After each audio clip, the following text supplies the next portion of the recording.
being spiritual, not religious, to me feels like this height of narcissism where you think I have all of the answers and I Yeah. can figure them out for myself.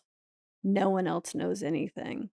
You don't think that spiritual people prescribe to like, the school of crystals or the school of like astrology or Yeah, anything but like that? they're all at a potluck. Yeah, They're but never at a restaurant. well, it's postmodern. But They're all like, "Oh, this sounds good, but I don't like this misogynist stuff, and this seems good. I don't like the racist part though." but And isn't that like also what Catholics do? They're like, I don't like the pedophilia, but like, I mean, it's a pedophile ring. well, I'm from Utah, so I didn't meet a Catholic until I was like in my 20s. So, Oh my God. I didn't meet a Protestant until I like left Florida. are we exotic to you? Yes.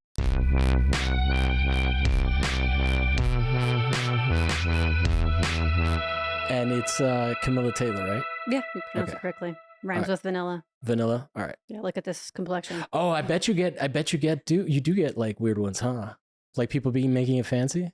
Yeah, well, it's a Greek name, and people give it a Spanish inflection or a French inflection, or they leave off a syllable, or rhymes with vanilla. Though people remember that. You throw in a food metaphor for anything. This is my best teaching tip.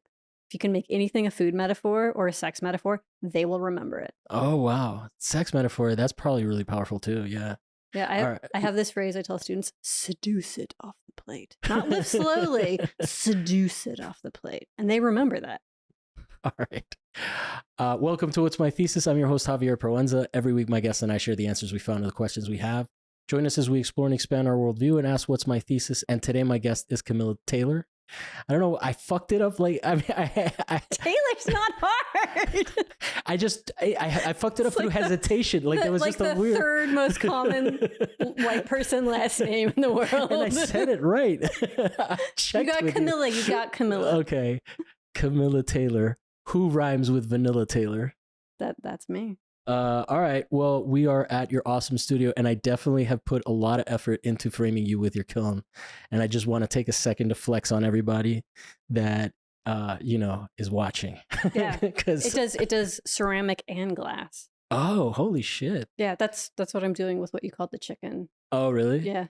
So that gets vitrified. So I was mentioning it's going to be the lost wax process, and lost wax process is this ancient form of sculpture where you make an original out of wax, and then you embed the wax in some mold material. In my case, it's going to be plaster with probably fiberglass fibers mixed in there, and then melt out the wax. Hence the name lost wax. And then you have the mold, and I put a crucible above the mold filled with glass. Wait, what's a crucible? Because I only know that in like the play. The play. Oh, well, it's called the crucible because a crucible is a small container that is subjected to heat in which something melts and is reduced down. Okay, well, we don't have to get into why it's called that, but I'm confused now as to why that play is called that. No, you're fine. Well, the crucible is about the Salem witch trials. They're in a small town. Are they getting melted into and they're being subjected to heat in a way, or like an extreme something that reduces them down. My sources last podcast on the left, but they're pretty solid.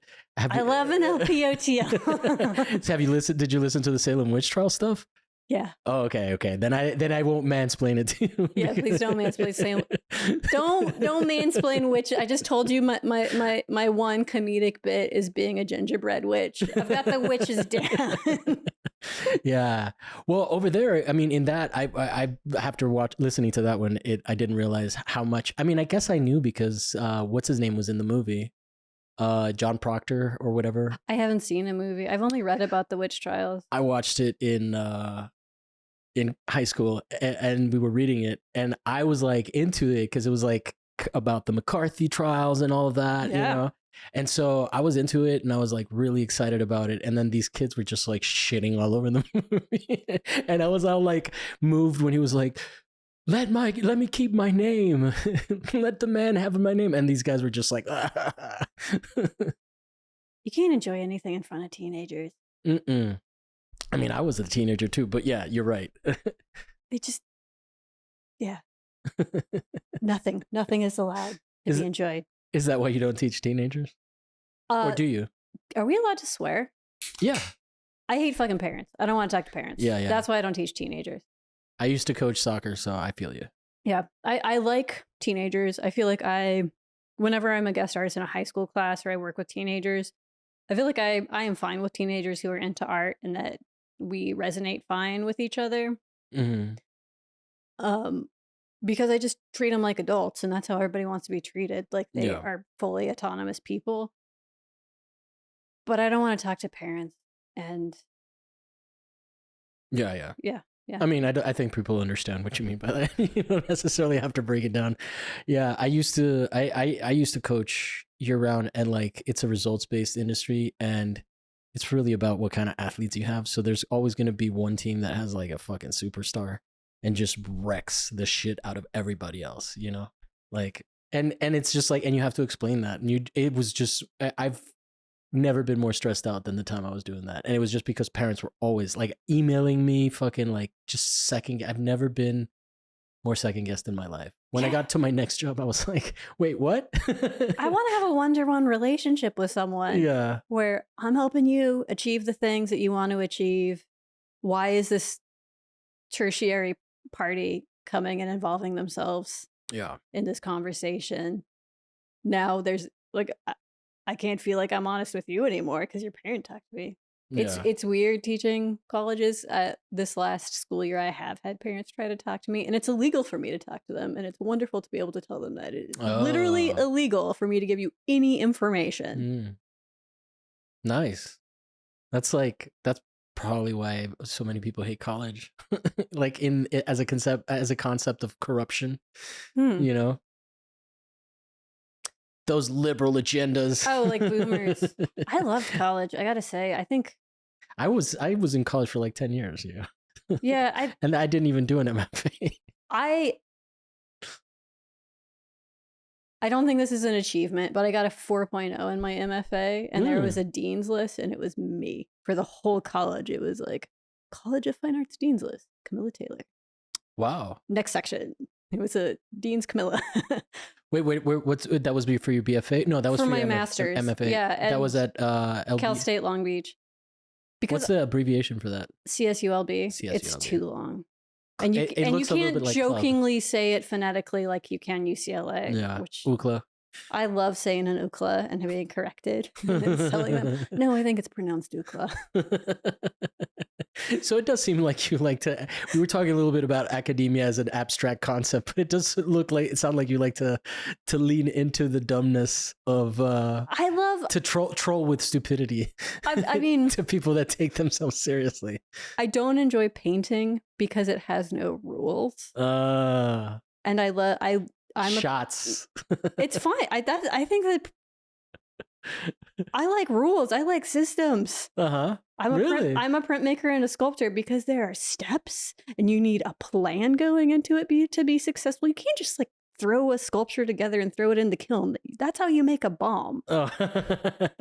Can you make a kiln explode itself? I mean, I'm being hyperbolic for comedic effect, but like if you don't plan ahead, then the sculpture will explode inside the kiln. But has it ever happened? Like, is there a way that you could like intentionally stretch the limits of a kiln to make it blow up? I mean, we're on YouTube, so we want to have like dynamic content is why I'm asking.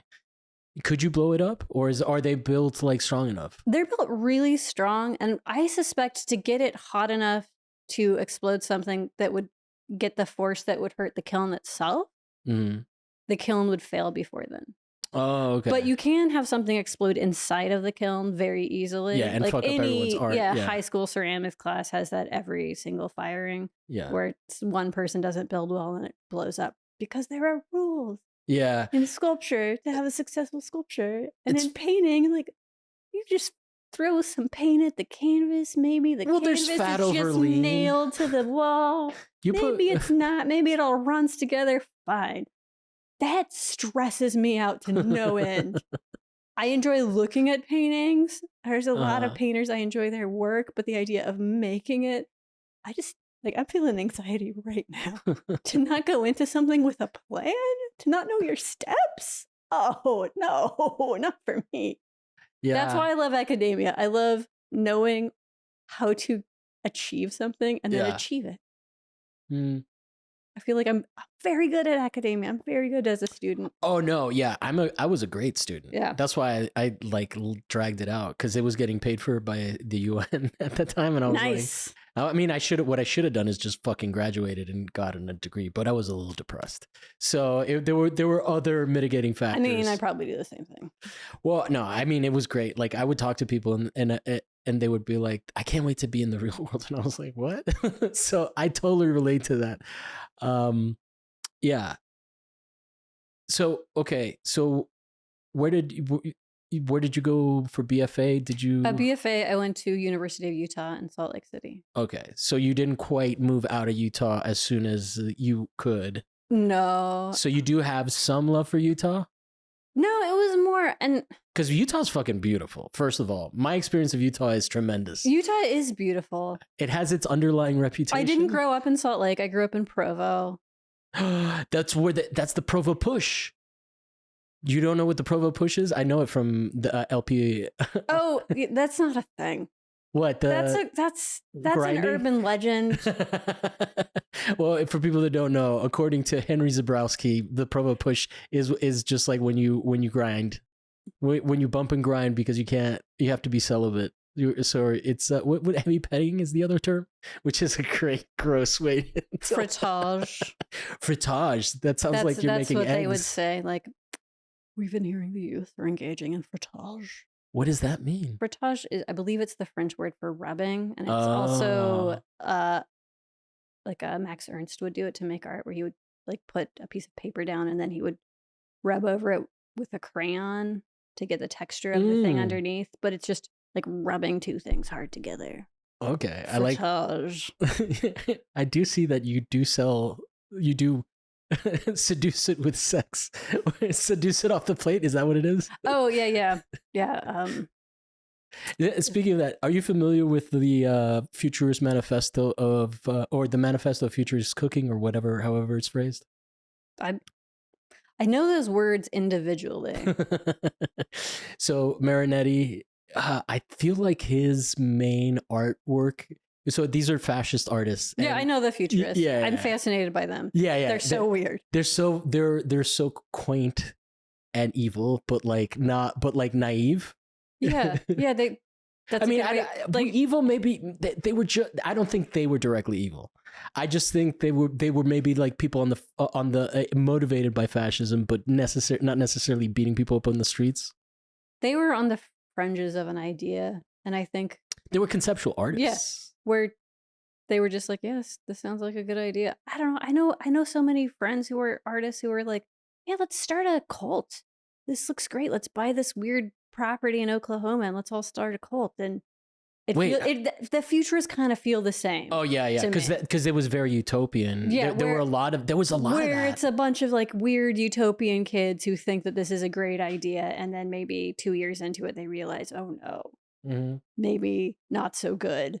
Why is that an art school kid thing? Like, because I know other co-ops or other people that I'm not gonna name names because I don't want to, Could edit it out. No, I mean, I'll tell you. You can, if you remember, I'll tell you. I will gossip with you, Camilla, any fucking time you want. I even before we started recording, I was having a delightful time. We can shut off the. What's that? Sorry, I'm trying to learn Japanese. The tea is spicy. Yeah, no, well, I apologize to any Japanese speakers for that. No, I mean, I'm not offended, but so it's okay. Thank you for speaking for the Japanese. We had a very fun meeting, and I think we had one interaction the first time that we met. And that was when you were taking a picture. We acknowledged how fucking crazy it was. We had a Instagram model. I talked about it. The lovely lady who came and took the chair. Yeah. That was so fascinating. I still follow her on social media. Me too. She's so beautiful. It's amazing, right? Yeah. Like, she came in and she was like this like vision who walked in, and then she pulls out a pet opossum. And Lauren Moradi, who was recently on the show, was like there, and all she did was hold it. The possum tails, you always just see their eyes. Oh, yeah, I'm big on opossums. The only North American marsupial. Is it? Oh, is it a marsupial? It has You a pouch? didn't know? No, did anyone put their hand in the pouch? No, you don't have to put your hand in the pouch. That's disgusting. Why? I'm not going to sexually molest the opossum. Is it sexual? It's their reproductive organs. Wait, marsupials. Well, wait, I mean, kangaroos have sex in their pouch? you don't have your baby goes in there. Yeah, but that's you like don't a have Bjorn. Sex in a skin Bjorn. I don't know. I feel like if you've got a pouch, you don't put your hand in the pouch. I mean, it would be like putting your hand in someone's pocket. Very aggressive. It's like, imagine if their pocket were made of skin.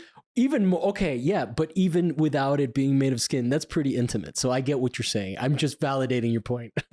Yes.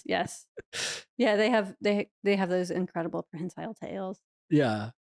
So it looks like it basically, what I remember, it looks like corn that's been like it looks like a corn cob without the corn on it, without the kernels on it. It has like and dried out, like it reminded me of like in Florida they have the corn cob pipes. We have them all over America. Oh, yeah. I'm sorry, I didn't grow up here. When did you move here? 2012. Oh wow, I didn't. No, I didn't immigrate. I'm an American born, but my dad worked for the UN. Oh, I thought you immigrated from Cuba. No. You describe yourself as a Cuban. Yeah, because all Miamians do. I'm Miami Cuban. Okay. I mean, like, I don't know. I'm a white person, so it's like there's the white person thing of being like, oh yeah, we're Irish, and I've never been to Ireland, and no one speaks Gaelic in my family. Yeah, but I think that there's less of a political, like, tie anymore. You know, like it is a country that is like not cool according to America. You know, so it's almost like I'm acknowledging that I'm from Iran. Which I get confused for a lot too.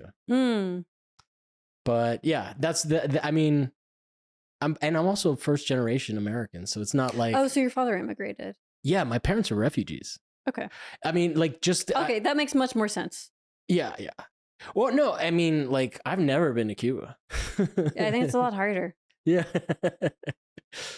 But anyway, I have a dress from Cuba. My cousin was able to go, and someone gave her a dress. And she decided it was too slutty, so she gave it to me. Oh wow! Do you do slutty? I mean, by slutty it means like there's a little shoulder, a little of this. Tropical.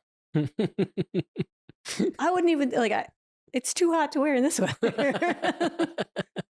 So it's like dressier. I remember growing up getting a talking to because of young women wearing open-toed shoes to church.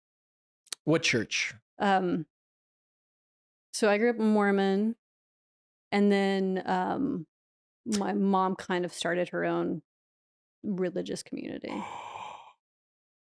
After that. You're my favorite guest ever. I don't know that I want to talk about this a lot. We're going to be best friends after this. I have so many questions to gossip about. No, that's fine. Okay. Maybe it's off podcast. Yeah. I mean, we're not, I don't want. No. I mean, there's varying degrees. Okay. I don't think that you're what's it called? The Latter-day Saints fundamentalist one. What's it called? What's the? There's the FLDS. FLDS. I do have cousins who are. What is that? What's the acronym? FLDS. Fundamentalist Latter-day Saints. Fundamentalist. They're all Mormons though, but the mainstream Mormons really resent it if you say that. But they all use the same scripture, so it makes sense to just call them all Mormons. Yeah, but I mean, come on, they fucking kicked out all the boys. That's a fucking crazy. It's like they kick out the young boys, but you know what the mainstream Mormons do? They kick out all the gays, and they also say that black people weren't fully human until 1978. No. We're not like this. We're not doing moral relativism. I'm just saying that like if you, okay. I mean, this is. I do not want to entertain any kind of mainstream LDS have significant moral Oh no high no no ground. no no no! But this is like blatantly a child trafficking. Oh no! They're monsters. operation. They're absolute monsters. So But within the Venn but diagrams, being from Utah and like misogynist is a Venn diagram that overlaps with it, but like child predator maybe not. yeah. No, child predator, absolutely. Oh yeah, That's in the Venn diagram. And then you're right with Mormons. Yeah. Yeah. But you didn't want to talk about it, so we can pivot out. Well, I'm giving you an out because one of the reasons is that like how much of your information do you want to be the exciting thing about you that's not your art? Like for a long time, is that why you don't want to talk about it? That's part of it. I used to own a business where I made bondage gear. Okay. I own and ran a vegan bondage gear company. I'm vegan.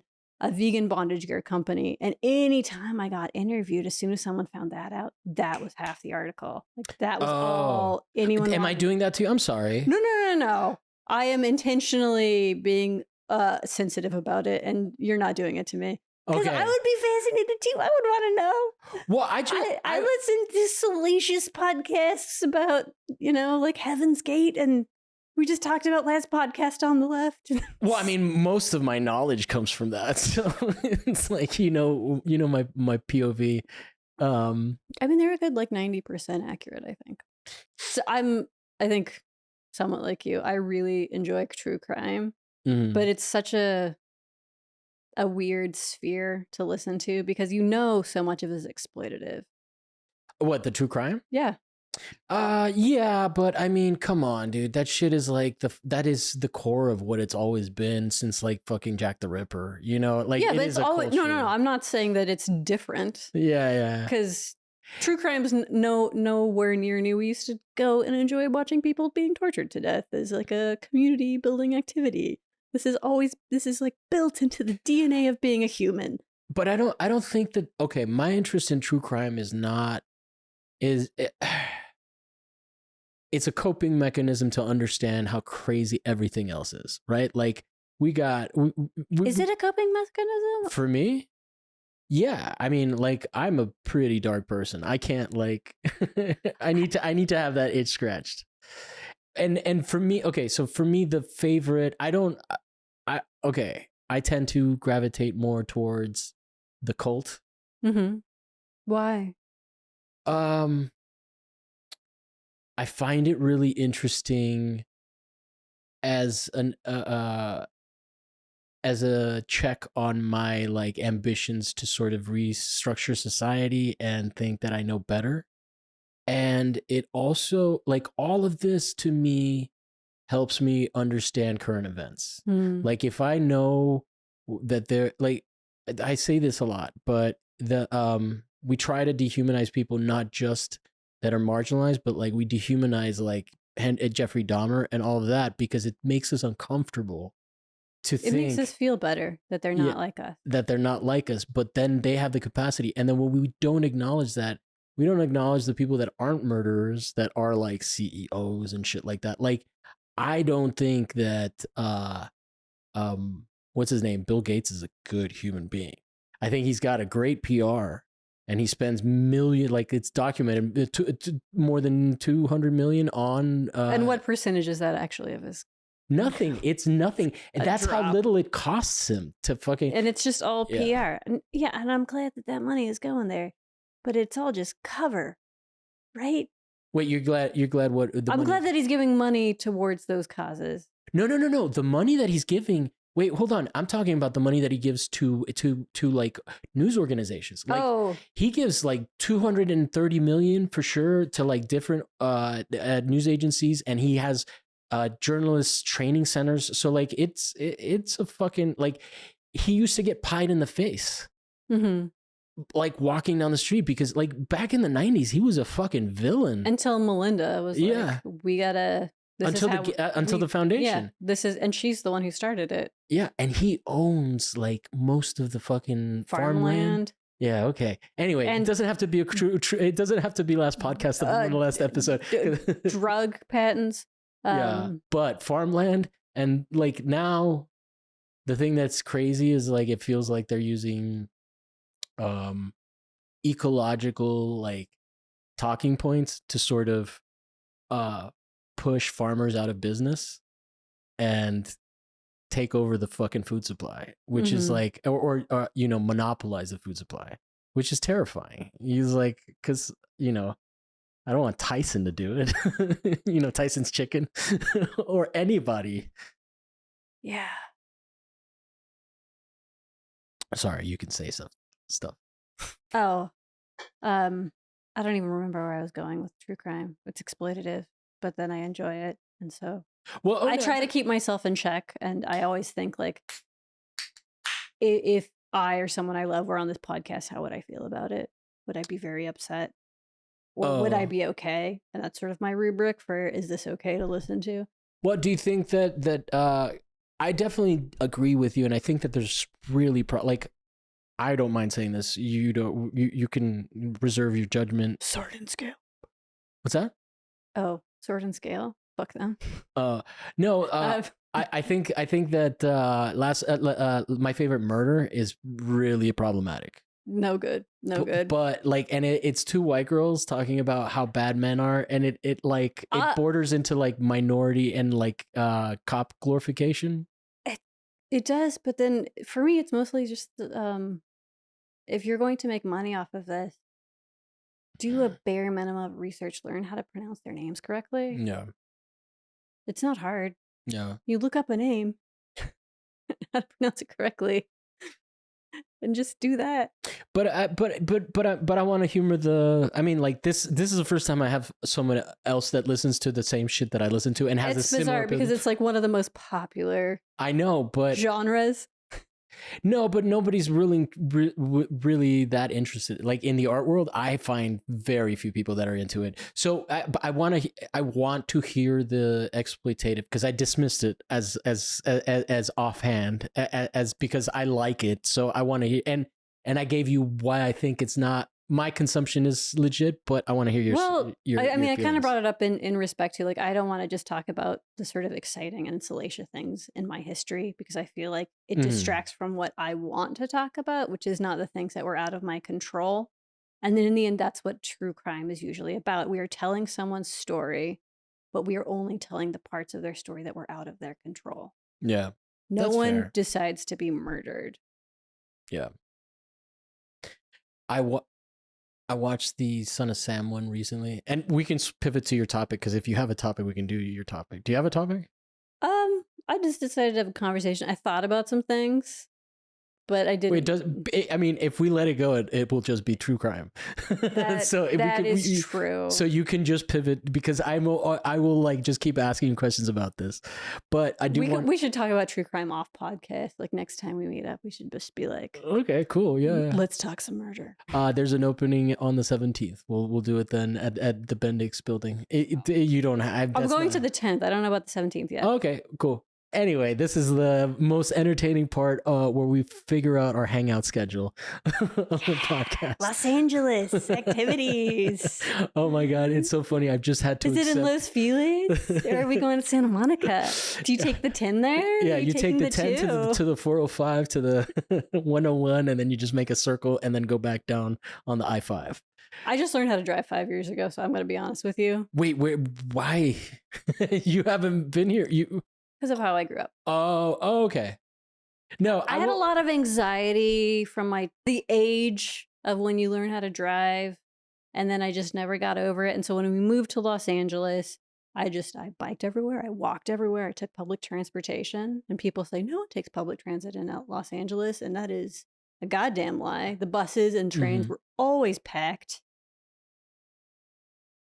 but it was mostly people who were visibly not upper income. Yeah. And so, no one takes public transportation in LA who writes for the Los Angeles Times. No one takes transportation in LA that I did it for a while, that has to be anywhere on time.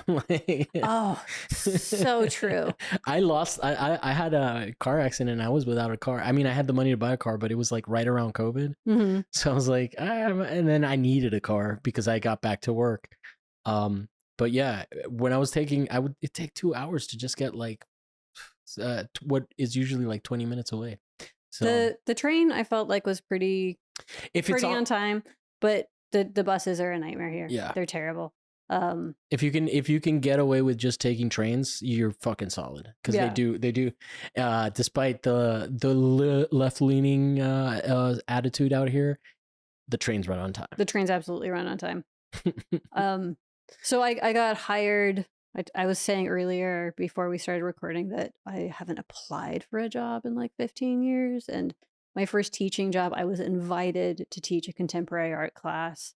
And I really wanted to take the class. And I looked at being able to take public transportation. I would have had to have gotten on a train at 5 a.m. for a 10 a.m. class because it was out in Riverside. And I just thought there's no way I'm doing that. At UC? At a small private Christian university called La Sierra.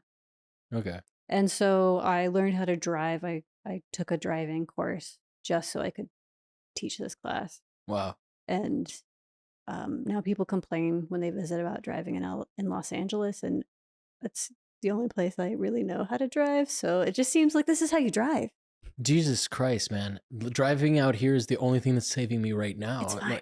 No, it's like the only place where I have AC that is like fucking reliable. Being in my car, and I crank that shit on, I'm like, it's the happy. Even in my apartment, it's not that good. But I just want to go back to one thing that you said that I was, before we pivoted out of true crime, was that I recently watched this ridiculous fucking documentary that was almost trying to validate it's called Sons of Sam on Netflix. Did you watch it? No, I'm a podcaster. I don't really, because I like to, we talked about like the capitalist struggle. I like to, I should stop snapping when I'm talking proudly. That's fine. That's the first time I noticed you doing that. I like to listen to something while I'm working, and I don't really watch as much stuff because it's harder for me to be. Well, crime documentaries are like podcasts. Yeah, that's true. But fair enough. But anyway, one of the things that podcast was basically trying to say that this one guy who had a theory about there being a Satanist cult that was doing all the murders instead of just the what's his Berkowitz. Mm-hmm. Instead of him being the fucking only person, there was like been a string of documentaries. There was a John Wayne Gacy. That one seems more valid because like John Wayne Gacy probably had people help him and then murdered them because they helped him. And it was probably like weird snuff film shit. But anyway, the thing that was interesting about that movie is that there's this one guy who's talking about how he got shot in the face, but he's like totally like, he's talking about a victim. The woman died in the incident with Berkowitz. That's the son of Sam, the 44 caliber killer. He would just go up to people and like shoot into the car. Mm-hmm. But he's like, he's talking about it, and he's like, yeah, I saw her there. And sorry for doing the the New York character. This is an offensive stereotype of New Yorkers. But this is literally what the guy talked to. Like, that's how I want to paint a picture. He's like, yeah, I saw whatever her name is. And now I'm doing the thing. But he's basically named the girl. And he was like, yeah, we had hooked up before. And I was like, we hooked. And so I was like, yeah, I figured out. And it was just like, yo, dude, I know you got shot in the face, but come on, man. No one's like fucking. Let's have a little respect here. Yeah, this woman died. Yeah, and like you're like besmirching her name. So anyway, I do understand. Like there are the fucking guys that are like, hey, my face is here. I survived the Son of Sam, and like even the Amityville Horror. Mm-hmm. Like those guys were like apparently charlatans. Yeah, absolutely. Anyway, what I do want to ask you is, you do have a very particular sense of style. Mm-hmm. When did that start? Is that like sort of a coming into your own thing? Do you mean like clothing, or do you mean like general aesthetic? Oh, I mean, actually, now that you say it like that, there is a general aesthetic. I mean, it kind of ties into like like you said, your work is black and your clothing is black, so you're posing next to your pieces. Yeah, and it's always like you can't overlap, or they just get lost in each other. It's really hard to light everything. Oh, I love a matte black. Yeah. maybe doesn't translate well on social media. I've learned a lot about like shooting blacks since I started. I used to like just disappear into backgrounds. I don't know. It's easy. I look good in black. I'm really pale. No, I don't mean specifically black, but I just mean like, when you were growing up Mormon, is that like something that like, is that like a, because like, style is very much about like sort of expressing. I think there was a time period where I dressed very differently, like more revealing, not extreme, like not in a way that anyone else would see me here in Los Angeles and think it was revealing, but where I felt like I was. And then I eventually realized I am fine with other people showing their collarbones, but I feel uncomfortable because I was raised learning that is too much skin. And collarbones, not collarbones. Collarbones. I thought you were saying like metaphorically collarbone, like your collarbones. Yeah. Or both like, of them. Both dazzle me with some color. Both your collarbones on your collarbones. Well, if you were to describe yourself as a color, and let's get weird and abstract, what color would it be? Just black? Is there a hue? Is there ever like a hue? a graphite black. There's hues of black. I think that's the problem when you wear all black, is matching your warm black. And you're fucking good at it. With your cool blacks. And your blacks are never faded. Props to that. Or no, except for the pants. These are studio pants. Well, faded pants. You wash your blacks with the blacks and they stay black. Yeah. Oh, is that how it works? When you only have blacks, clothing. But like tattoos and all of that, is that like okay in Mormonism? No. Nor is drinking. I mean, I'm an atheist. I'm not. No, I'm just trying to. I am not a Catholic, but I'm a Catholic. Oh, so like, would you say you're like Catholic-ish, or no? I would say. Do you go to mass on no. Xmas? I would say I'm Catholic in that the trauma of Catholicism makes me remember that thing that I ascribed to capitalism earlier, where it's like that constant anxiety that I'm not enough and that I'm not doing enough. Like that's described as Catholic guilt. Now, there are also things that are ascribed to Judaism, right? Are there any neuroses that you have? But also, absolutely. And I've described. Can we make it quirky? Can we make this cute? I describe it as I'm not Mormon, I'm Mormon-ish. Yeah. Because my family dates back to the founding of the church. Oh, okay. That's fascinating. So, if anyone is ethnically Mormon, then we are. Then we're not. Let's be clear. Just whatever. It's not an ethnicity. Like preparedness and learning how to do everything yourself. Like you could pay someone to do this. Or you could spend so much more time and money and do it yourself. Yeah. I have a really hard time ever paying anyone to do anything. Really? Okay. Yeah. And I've been trying to. Is that why my landlord would never pay anyone to fix anything? It might be. I've been working on that, trying to just be comfortable paying an expert to do a thing instead of spending months learning how to do it myself. Mm-hmm. Is there anything that you got out of that? Like, because I mean, okay, I'll lead. But sometimes, even though I am an atheist, or I guess it's not fair because I sort of identify as an atheist, but not like as an atheist. Well, I am philosophically an agnostic. I think it is impossible to know, but I am functionally an atheist. That's thank you. Thank you for saying what I was trying to say. It took me a long time to come to that. No, but I do like, okay, then maybe you can relate to this. I do sometimes just fucking, when I'm like not hitting rock bottom in the sense that I'm like an alcoholic or anything, but like when I am at my most vulnerable emotionally, stress is like at the best. Like there are moments where I'm just like, my dad called it surrender to like, and you're just like beg for mercy or something like that. And you're like, bro, I just need help. Like that never happens to you. That might be the Catholicism. That might be the difference. Maybe. But we're both Christians. I'm not Christian. No, I know. I mean, like in the Culturally, Christian.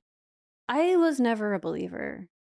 Oh, really? Yeah. Well, that must have been really fucking intense. Or it wasn't, because I never had a deconversion. I was just always like, I don't think this is it, guys. But I don't think this is the thing. But I've Are been you to sure? Or did you really explore this? But aren't all the adults like in charge and then they're wrong? So like that's kind of what I'm like. That must be intense like that, right? Like, because see, that's why it works with atheism. No one fucking knows. Yeah, no, but I didn't think, well, someone else has the answer. I figured, well, these guys seem smart and they clearly are wrong. But what is it like to have to listen to people that you think are wrong and have to do what they say and shit like that? I mean, I guess there's a lot of people that have that religious. I think that's kind of the experience of everybody. Yeah. I guess I am fetishizing the cult aspect of it in these questions. I apologize. You know, like, because I'm trying to make, because you can follow directions and also think, oh, I am doing this because it is easier. I still understand that it is easier to do this thing. But that's the same thing as going to school, where maybe you do a homework assignment where you think, oh, this is stupid and I know it is a waste of my time, but it is easier.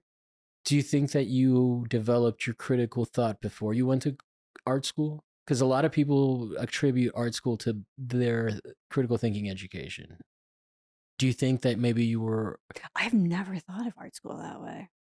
Okay, that's really interesting. That's interesting that anyone would say that. No, that is like, dude, I interview a lot of artists in this concept. This is like a common, like where people are like, I mean, I can name names. I don't want to put anyone on the spot, but like, or, you know, but like I'm literally thinking about a few people that have told me like, yeah, it wasn't until art school that I really started to learn how to think of that. And in fact, when you were talking about painters, I used to think it was a function of being an artist. It was like intrinsic because I associated it with art education. But I don't think painters necessarily think the same way that maybe a conceptual artist does. They think more intuitively. Yeah, because I'm not intuitive at all. I know, right? Yeah, I can tell. I mean, like just based on the work and like interacting with you. Yeah. Yeah, I can agree. And I've also talked what you said about painters. Yeah, that's why I feel anxious about painting, is that I am not an intuitive person. I like a plan. I like to know what the outcome is going to be when I start. Even if it's not exact, I like to know what I am trying to make happen. And I like to know the outcome. I like to know what I'm planning. Yeah. I like a plan. I like to execute. I had originally wanted to become a scientist, and then I decided to become an artist instead. There's an overlap. There definitely, there's an observational element to both. I think so too. But yeah, religion, and I never was really convinced. And I think part of it was just the misogyny of the culture, is that, you know, from the outset, it just didn't feel like any of these boys are more capable than I am. Why can't I just do the same things that they're doing? So this system does not make sense from the outset. But then anything else just never made sense to me. Yeah. Well, and it didn't. A system that doesn't encourage curiosity is not interesting in the end. Yeah. The reason it trips me out, and I guess I'm starting to understand why, like, what the difference between me thinking about it in retrospect as opposed to you experiencing in reality. But like me going back to like I've gone back to Catholic service, and yo, that shit is crazy, dude. We're eating fucking people. We're drinking wine. I mean, I'm a big fan of the ritualized cannibalism. Yeah, but it's and I love that wild. Christianity, like it's so normalized in America. Culturally, we're so Christian that we're just like, oh yeah, whole contingent of our population ritually eats people. Yeah. At least once a month, ideally more if they're observant. What if Jesus was just a troll and he was like, eat me? Yeah, you want to go to heaven? Eat me. Eat me. That's hilarious. Not to pat myself on I mean, ritualized cannibalism, though, is so consistent throughout world religion. Like, do you have any other examples you can think of? Yeah, the Aztecs practiced it. We always all think of them in many ways as actual cannibals, but they weren't. They were ritual cannibals, Mm. just like Christians were, because it's sort of this. I think a lot of religion is about inverting a taboo Hmm. Oh yeah, that's interesting. ritually, where this is a thing that is terrible, and so it has like this like You're making me think of fucking the owl god strangeness now. That around it of Moloch. yeah. Yeah, like there's this weird strangeness that the taboo, but then it's ritualized, so it's also holy at the same time. Like sexuality often has this aspect in religion and reproduction, and I don't know, other stuff that I can't think of right now. Well, it's norms are so interesting because I this is like an NPR thing that I heard probably before I was like 30. But I've always carried it with me because it was like they were saying that the Greeks, like ancient Greeks, considered homosexual sex higher than procreational sex. Yeah, but it was very specific.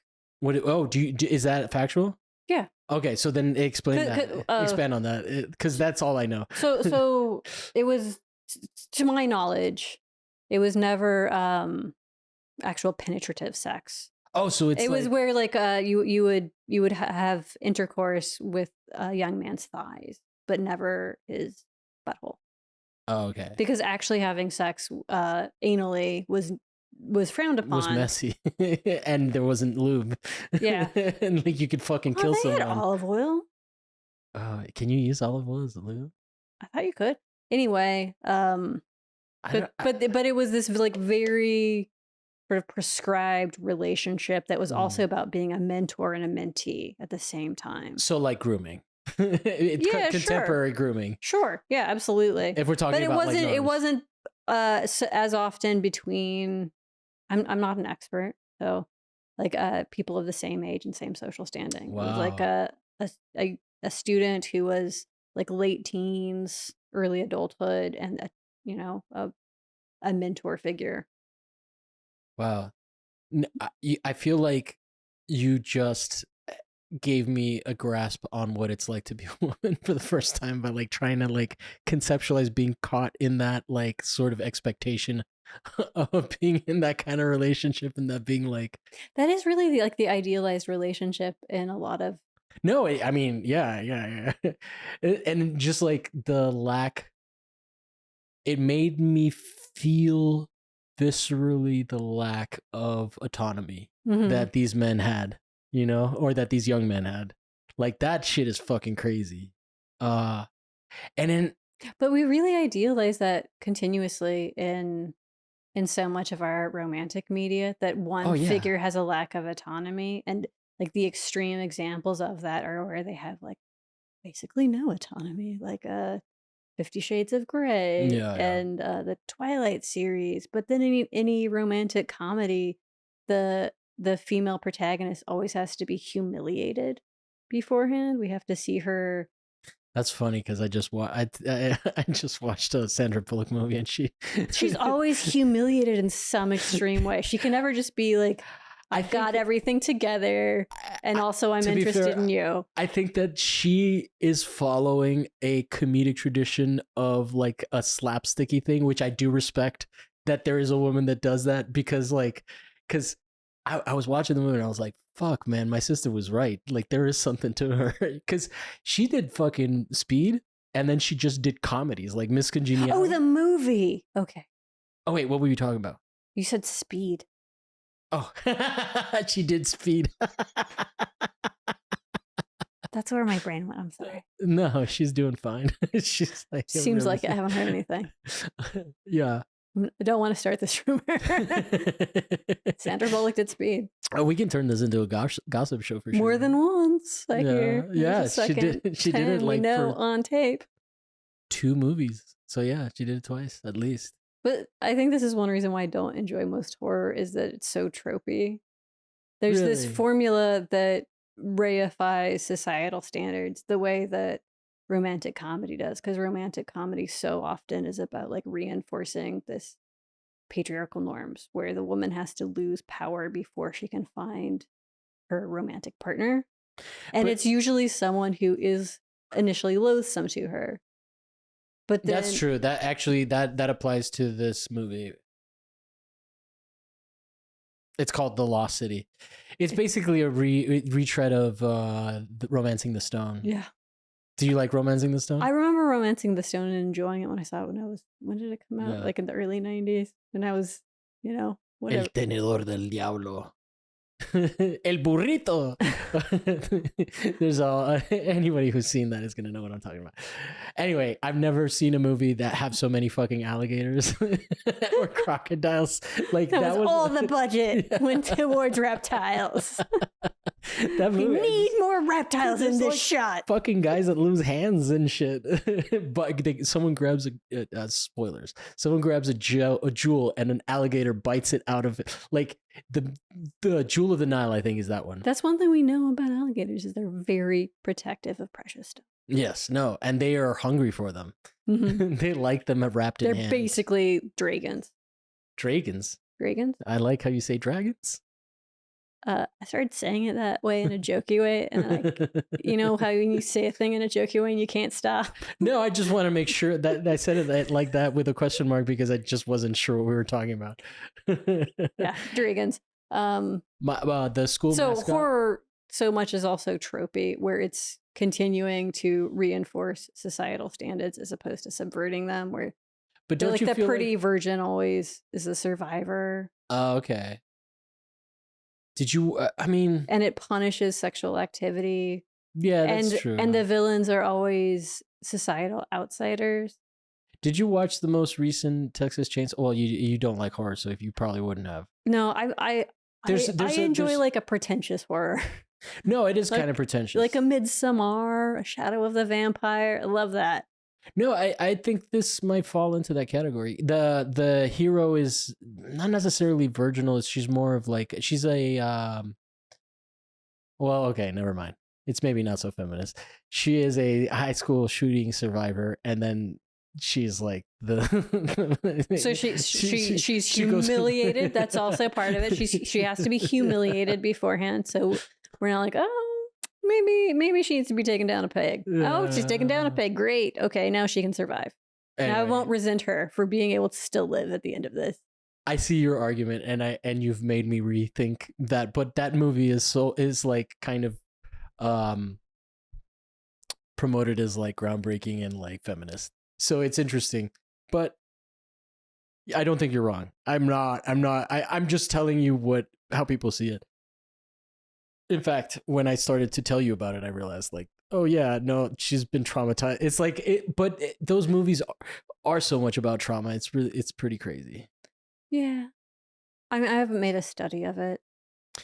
No, and I wouldn't expect you to, but I'm more interested in going back into, because I think the way that we were talking about religion is interesting because we were talking about as like trauma survivors instead of like specifics. And you said, go ahead. It sounds like you had a thought. Oh, I feel like talking about religion means I'm just gonna upset a lot of people, and that is something that I really enjoy doing. Okay, all right. I thought you weren't gonna do it. And I think it is a bad habit of mine that I'm trying to. But so it's okay. I've been doing this thing lately where anytime I go into a potential conflict, I think, what do I want out of this? Am I trying to actually change this person's mind, or do I want to fight? Sometimes you want to fight. But I'm not looking to fight you. No, I don't think you're looking to fight me, but other people are going to listen to this conversation. And I think like 5 people are going to listen to this conversation. I think you're overestimating how big my podcast is, unless they become huge and then you get canceled like 20 years from now. But no, but I actually I have so many other better opinions to be canceled for, but I am fascinated by this sort of trend amongst people that are kind of in our coterie, where they're not religious, they're spiritual. Have you heard this? Yeah, but that's kind of what the Jesus freaks were like too. I mean, although they were like Jesus freaks, I think it's feel just an an immense evolution. Yeah, contempt for it. really. This is why I might be canceled. Okay, I mean, in California you will be, but like people will love you in Texas. Fuck them both. Being spiritual, not religious, to me feels like this height of narcissism, where you think I have all of the answers and I Yeah. can figure them out for myself. No one else knows anything. No one else has figured this out. I don't need to find like Hmm. a school that that has studied the world and figured things out the way we think of everything else. You don't think that spiritual people prescribe to like, the school of crystals or the school of like astrology or anything? Yeah, but like they're all at a potluck. Yeah, they're never at a restaurant. Well, it's postmodern. Yeah. No, I think that like it's selective. They're all like, oh, this sounds good, but I don't like this misogynist stuff, and this seems good. I don't like the racist part though. But isn't that like also what Catholics do? They're like, I don't like the pedophilia, but like, I mean, it's a pedophile ring. Well, I'm from Utah, so I didn't meet a Catholic until I was like in my 20s. So. Oh my God, I didn't meet a Protestant until I like left Florida. Are we exotic to you? Yes. No, really?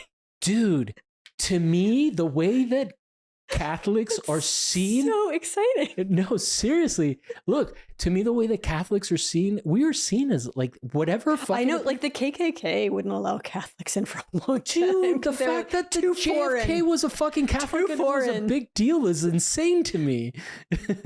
I have to admit that I kind of fall prey to that. I'm really interested in hagiography. Hagiography? What's that?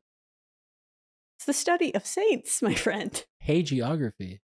Oh, okay. I didn't know That's literally what it means. It means the study of saints. I know the saints. I don't study them.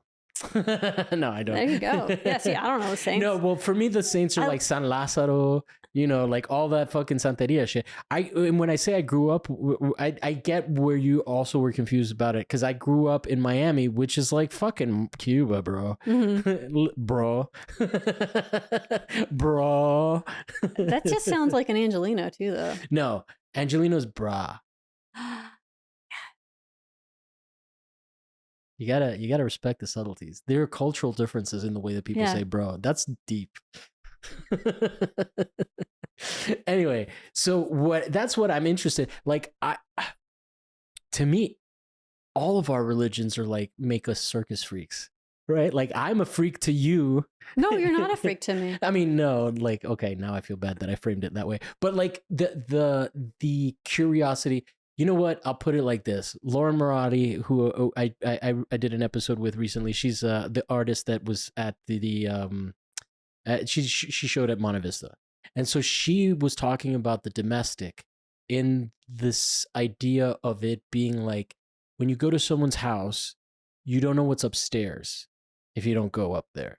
It's a mystery. I had a solo show entirely about this idea. Oh, really? Yeah. Wow. Oh my God. So as a man, this approach to domestic doesn't come up to me, or because of how I was socialized? No. We'll continue. Like I'll let you finish your story. And but anyway, to me, that's the fascination. Like that's what I mean when like I'm a freak to you, you're a freak to me. Like not that you're like literally a freak, but like there is some curiosity because you are a well-functioning adult, and I am as well. Right, in theory, and you seem normal, but I know that there's like weird shit in your past because I have weird shit in my past, and it's all tied to this like crazy fucking cult that is one of the most powerful cults in the world and was like running the world at one point, like yeah. So anyway, so that's what I'm interested. But go ahead.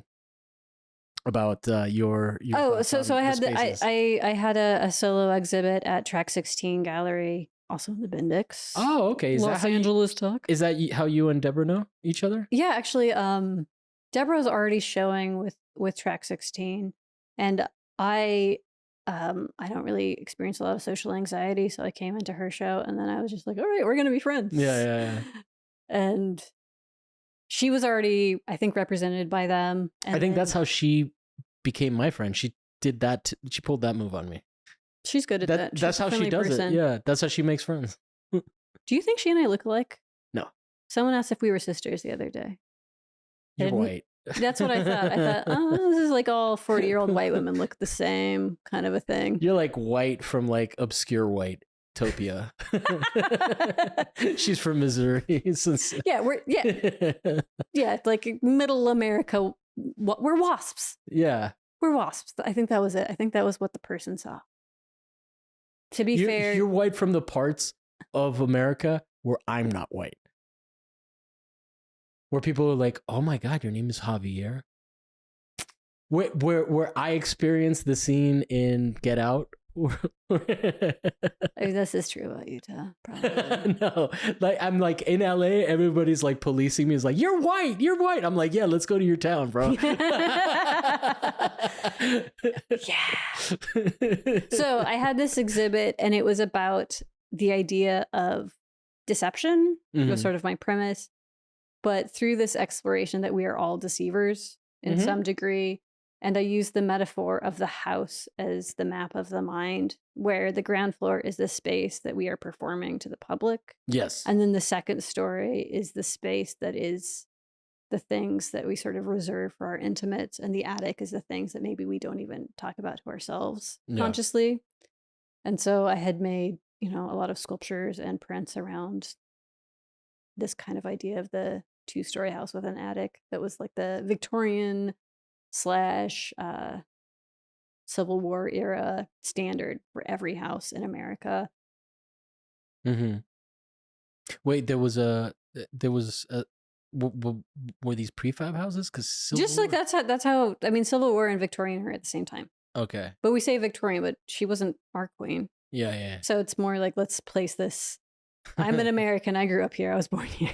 Let's be honest about the time period, as opposed to Victorian feels a little distancing maybe from the actual time period here, what was going on. But nearly all of the houses had this layout where it was ground floor that was designed to be the public space. You got your parlor, you got your dining room, you got the places where people could come in from the outside. And then the second story was only for the family, the bedrooms, potentially servants' quarters if you were that type of person. And then the attic was the most private space.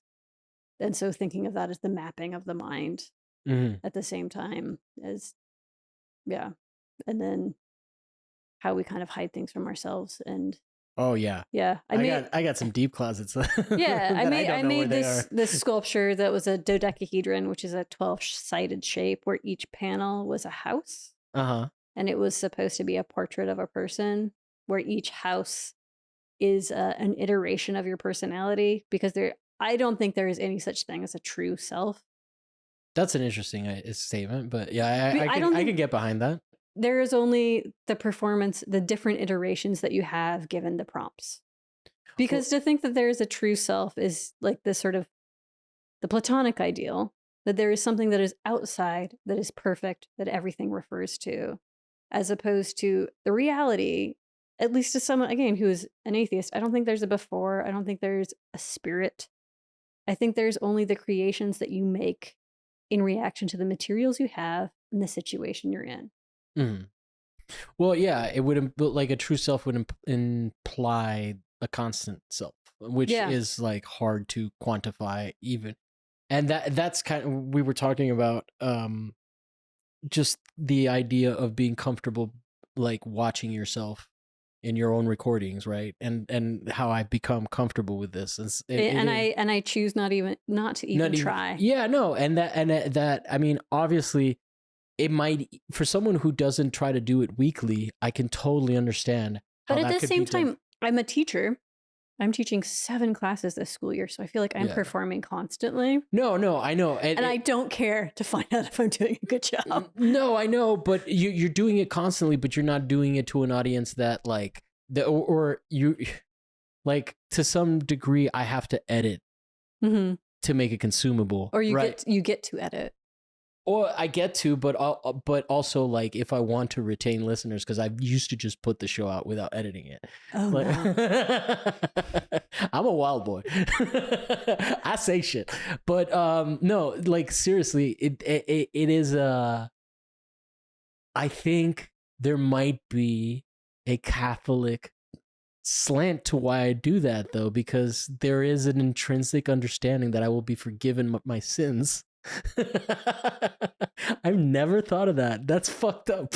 But that might be why I'm okay doing this. Oh, here's my hot take. I don't believe that forgiveness is good. I don't. I do not ascribe. I mean, look at Bush. Fuck him. He's a fucking war criminal. I don't care how many stupid, cute paintings he made. He will never be him for being a painter. Yeah. Okay, painters, don't trust him. You don't have a plan. You heard plans. That all painters are war criminals. Canceled. I think that this idea that forgiveness is this eternal positive is really part of this, how Christianity has influenced our culture, and I don't agree with it. So then what do you You can move on and not forgive. But are you thinking in terms? Okay, so then we're pulling back from the political and going more into the interpersonal. Yeah, well, both. Bush should still be prosecuted for his war crimes. I don't But fucking that's not forgive him. forgive. Or that's not move on. Yeah, I mean, I guess that is. That's not move on. Well, I don't spend every day campaigning for it. No, that's not move on the way that that Obama described it, because he was just like, let's just fucking move on. Yeah, I'm not Obama. Yeah. No. I know you're not. Obama's in a war criminal too. Yeah, dude, he's kind of a fucking problem. But yeah, he's kind of. Have you seen the clips of him? There's some old clips that are circulating now of Obama saying that like he's asked if he would run a third term, and he was like, no, if I could maybe like get someone who has an earpiece in and then I would do it. But like, and I'm like, oh, okay, interesting. Why can't we just have Elizabeth Warren? Just give me. Oh, you are a white lady. First of all, I'm non-binary. Secondly, I'm she sorry. has a plan. I know I'm like one of those horrible AFAB non-binaries that What's AFAB? Assigned female at birth. Oh, okay. That I know are obnoxious. I'm not. Was it? I said that jokingly. I don't really care. I was just AFAB is like makes me think of AbFab. Like which are I assume I'm making this assumption about your AMAB, your assigned male at birth, or it could be all females are bastards. Could be also that. Oh, okay. No, I definitely was assigned male and like not veered too much from that over time. But going back to being a white non-binary, it doesn't matter. Female presenting. I like it. Let's not retread the elections. I like a plan. I like to know how things are going to be achieved. Yeah. No, that's fair. I just think because I believe in plans. I believe in steps. That's how I teach. That's how I coach people whenever anyone asks me for advice. Like, how are we going to achieve this? What are the steps to get there? Yeah. Is it stressful? Break it down into little pieces. Yeah, no, I'm like so beyond the last two elections that I even hate Bernie. And I was a Bernie guy. Like, I just hate everything. I'm not an anybody guy. I just can't. I can't be a worshiper. No, I mean, I just like I don't. It's exhausting. I'm beyond giving a shit about anything is exhausting. I just don't think that like you're gonna vote your way out of the military-industrial complex. Let's not talk about this. Yeah, no, that's fine. No one needs to hear the political opinions of two Los Angeles artists. Can we exoticize your Mormonism then? No, I'm kidding. We can, sure. No. What do I got? No. I never got that far. I never got like the cool panties that aren't that cool. They're terrible. No. I'm okay. I'm more interested in what you feel like you are now. No, we don't have to go retread that. Like what? I feel like I am a secular American who has a Mormon background. So anytime anyone is like, "Why are you criticizing someone else's church?" I feel like, "Oh no, it's mine. I get to criticize how I was raised." Yeah. It doesn't matter if I don't believe it. You guys brought me into it without my choice. I was baptized against my will. So I get to criticize as much as I want. I don't know. I am really fascinated by ritual, though, and pageantry. And so I always have this intense jealousy of people who grew up in religions that have that. The way we don't in the LDS church. You don't? I thought no. It's like the ritual is so spare. It's not that much. There's no extra fancy languages. It's just in the language you speak. There's no like mystical Latin introduction, and there's no pageantry. There's no stained glass. The buildings are like cinder block. I don't think I ever did a Latin church. I think that after Vatican II, that I know, but like you got the history of the rood screens where it's like the secret thing that the priest does outside of the eye of the congregation, or Wait, what is that? the rood screen. It's this, so do you know what that is? What's the rood screen? So before Vatican II, the consecration where you turn to the wafers from bread into Oh, it was done flesh behind. was done behind. It was like this secret thing. Yeah. But it Like- was done in front of the congregation where you just sort of sat and this guy walked behind a screen and did the thing and then he came back out. Where Yeah. you knew something was happening there. They still kind of put it in a something- box when I was a kid. So. I mean, no, yeah. I mean, Yeah, that's mystical. That's exciting. But don't I you- feel like Protestants, we gave all that up. And as a visual artist, I just have, I mean, in so the you end, like the bling. well, we believe in the power of the material object and performance. The gold plates. Fuck yeah. Yeah, but we don't even get, we just have the stories. There's nothing like that, at least where I got. I mean, all of the pageantry is in the temples. So Mormons have this division of worship spaces. There's the churches and there's the temples. And so everyone can go to the church and you have to be endowed to go into the temple. And that happens at a certain age and also like accomplishment. And I never reached that. What are the accomplishments? Well, they're not like great. Like usually it's getting married. I think can be going on a mission. I know I don't have this entirely correct because I didn't get there because I never believed. And paying your tithing. So Mormons give 10% of all of their income. That shit is crazy. It's on you to cut off because I know I'm fascinated and I'm rested. I can tell you the premise of my actual artwork because I'm here as an artist. And so much of what I am fascinated by is that we are strangers to ourselves. Mm-hmm. And we are consistently strangers to ourselves. And nearly everything I have made in the since grad school and during grad school was about that, about our inability and unwillingness to know ourselves. Mm-hmm. And I think that if we did, we probably would just cease our existence. Wait, what? Because it's upsetting. To know oneself is grotesque. Wait, you mean we would like self immolate in some way? You're not saying like a metaphysical state of being that I think you would true. transcend. I think the ability to be unknown to ourselves is something that evolution gave us as a gift. So that you don't have to think, oh, okay, that's interesting. So you don't have to acknowledge the cruelties that you commit every day, and you can continue to think of yourself. What are you as a doing good in person. your day? Everyone. No, I'm kidding. I know. I don't think I know anyone what is you a mean. good person or bad person. We all do shitty things and No, good we're all things. complicit in like murder. And some of us are especially bad. Like not all of us are George W. Bushes, but most of us don't have opportunities to be George W. Bushes. But this is delightful, by the way.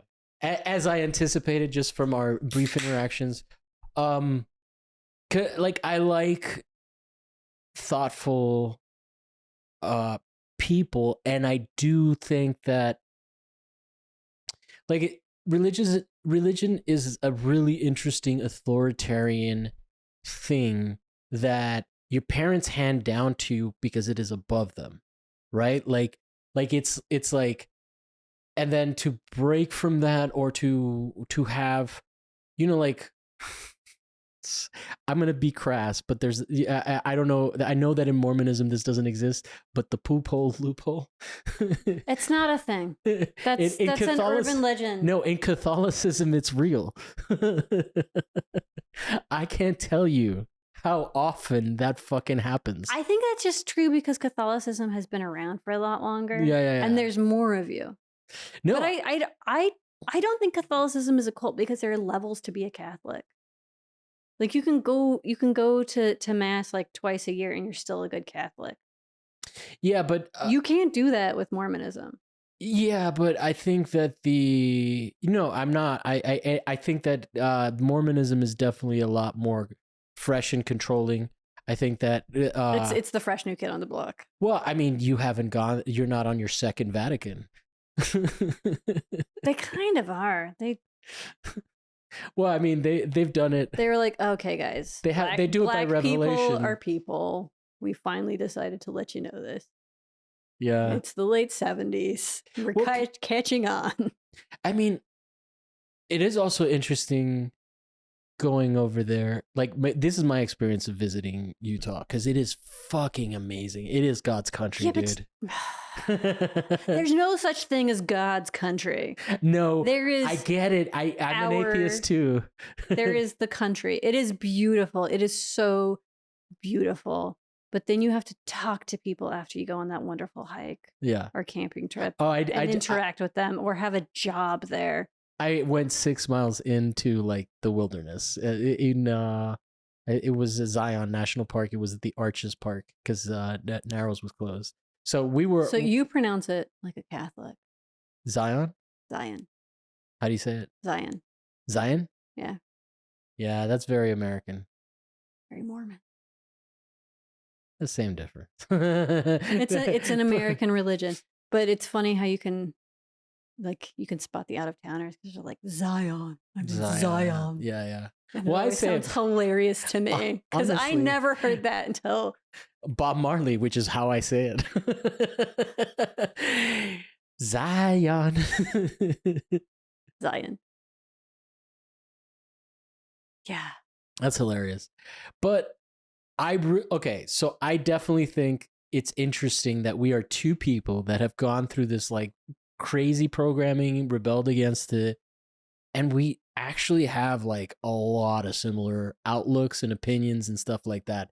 Do you think it's But we both came to Los Angeles and decided to be visual artists also. I was a visual artist before I came to Los Angeles, and we've lived in very different places. I mean, my background, which the audience probably knows if they listen to the show, is I grew up, my dad worked for the UN, so I grew up in Costa Rica. I was born in DC, grew up in Costa Rica, Italy, and Miami. Okay. Miami's Republican as fuck. The UN is neoliberal as shit. And so my experience comes from experiencing these places. You've come to a lot of the same conclusions about politics. We definitely agree. You were asking me what... Well, I don't know if you've come to the same conclusion. We've come to the same impression. Well, but do you think it's the class do you think it's a class thing? Because not everybody... I think cynicism is also generational. But not everybody's as cynical as me. And I feel like you are on the same page. I think I have a problem in that I've never really been much of a believer. Like, I wish I could, right? And that's like so much of my work is about this idea that we don't want to know ourselves. And I think that's one reason why people want to be believers. You want to find a thing to tell you who you are, because to learn from yourself is really hard and upsetting. So I understand why people join cults, because doesn't it sound nice for someone to just tell you everything and not make decisions? Because decisions are exhausting. I did the Landmark Forum when I was just stuck. Oh no! So I'm not like above this, okay? So like I did the Landmark Forum. I ended up in level 3, and my parents were like, "You need to fuck it. I don't care how much you've paid for this shit. You need to stop." Wow. And they got me out. And I know in those 3 levels, like technically it's not quite at the level of like full on cult. It's got a lot of weird est. But it's bringing you in there. I met the people that were in the cult. The fucking the like the Sea Org of like how for people that don't know, I know you're in. I see your face. The Sea Org would be like the really crazy people that give up all their lives and sign the millionaire contracts, and the Leah Remini's would be like more what I like that you think that just the general populace knows what the Sea Org is also. Oh yeah, the Scientology. But that's they know Leah Remini. Come on. the in deep Scientology people. Yeah. So and then I remember I was working at a hospital, and one of the guys that was deep in was there too. And I remember like, oh hey, we're gonna go out to lunch, and because of the rules of the cult, he kind of had to kind of say yes to me. And he was trying to hit on this woman, and it was her birthday. So we went to this 2-hour lunch, like at work lunch, and he was just bitter at me the whole time. And it was just the three of you, or it was just the two of you? No, it was me, him, and then like work friends. But he was trying to like he's just like inconvenienced by my presence there, and you can't say no in Landmark. I guess not. Or he felt like he couldn't, you know, and so.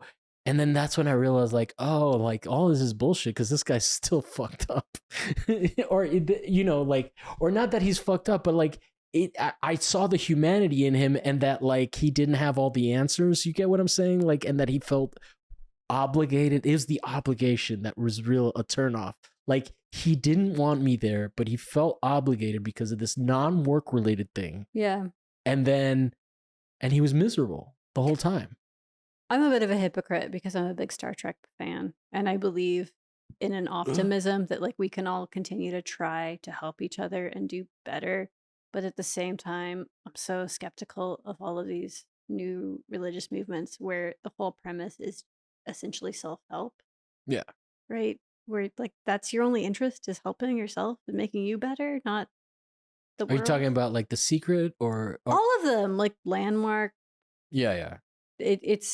It's usually kind of a, you know, a solipsistic kind of gesture as opposed to how do I make the world better? Yeah, I just want to feel good. I want to feel good and I have trauma, when in reality it's like we all have trauma. Is your trauma really that big a deal, or do you have nothing else to think about? Yeah. Well, I would be interested. This is how like, I'm being canceled. No. Dismissive of everybody's trauma. No, I don't think you're being.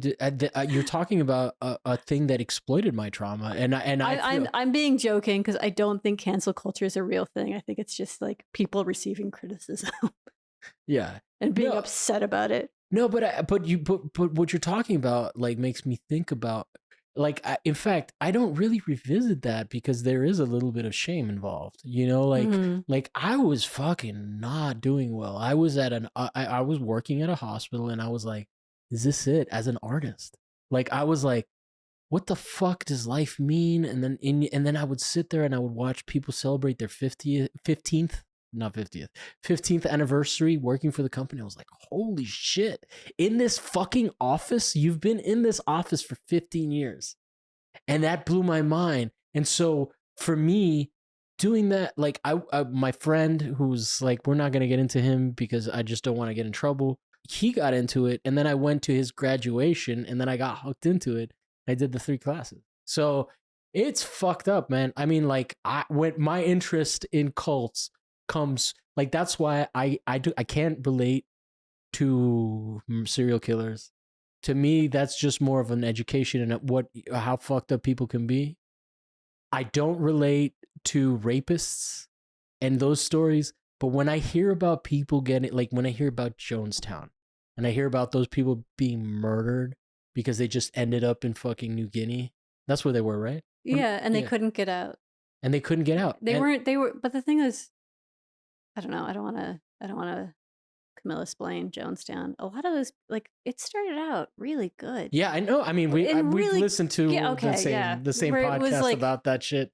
Yeah. You know, like they were actually doing all stuff. About racial equality. And it sounded like a thing you could get behind. And that's the problem in the end with thinking that one person has the answer and this is the guy. I'm fascinated with like Bezos and fucking Elon. with other contemporary movements where there is my god, we're a cult. well, no, I mean where there's not a figurehead necessarily. Yeah, I feel like being in a very lefty coterie of friends. Mm-hmm. I believe in pragmatism. I've been a vegetarian since I was 7 years old, and so I always believe in like, okay, well maybe. Like we eat less meat. This is less harm. That's pragmatism. Absolutism, perfectionism is not achievable. Yeah. But small steps are. Pragmatism is. And, you know, I'm pragmatic. I'm a sellout. I'm just saying that in terms of the argument of if you are voting, you know, and this is like a philosophical thing. If you're voting for the lesser of two evils, you're still voting for evil.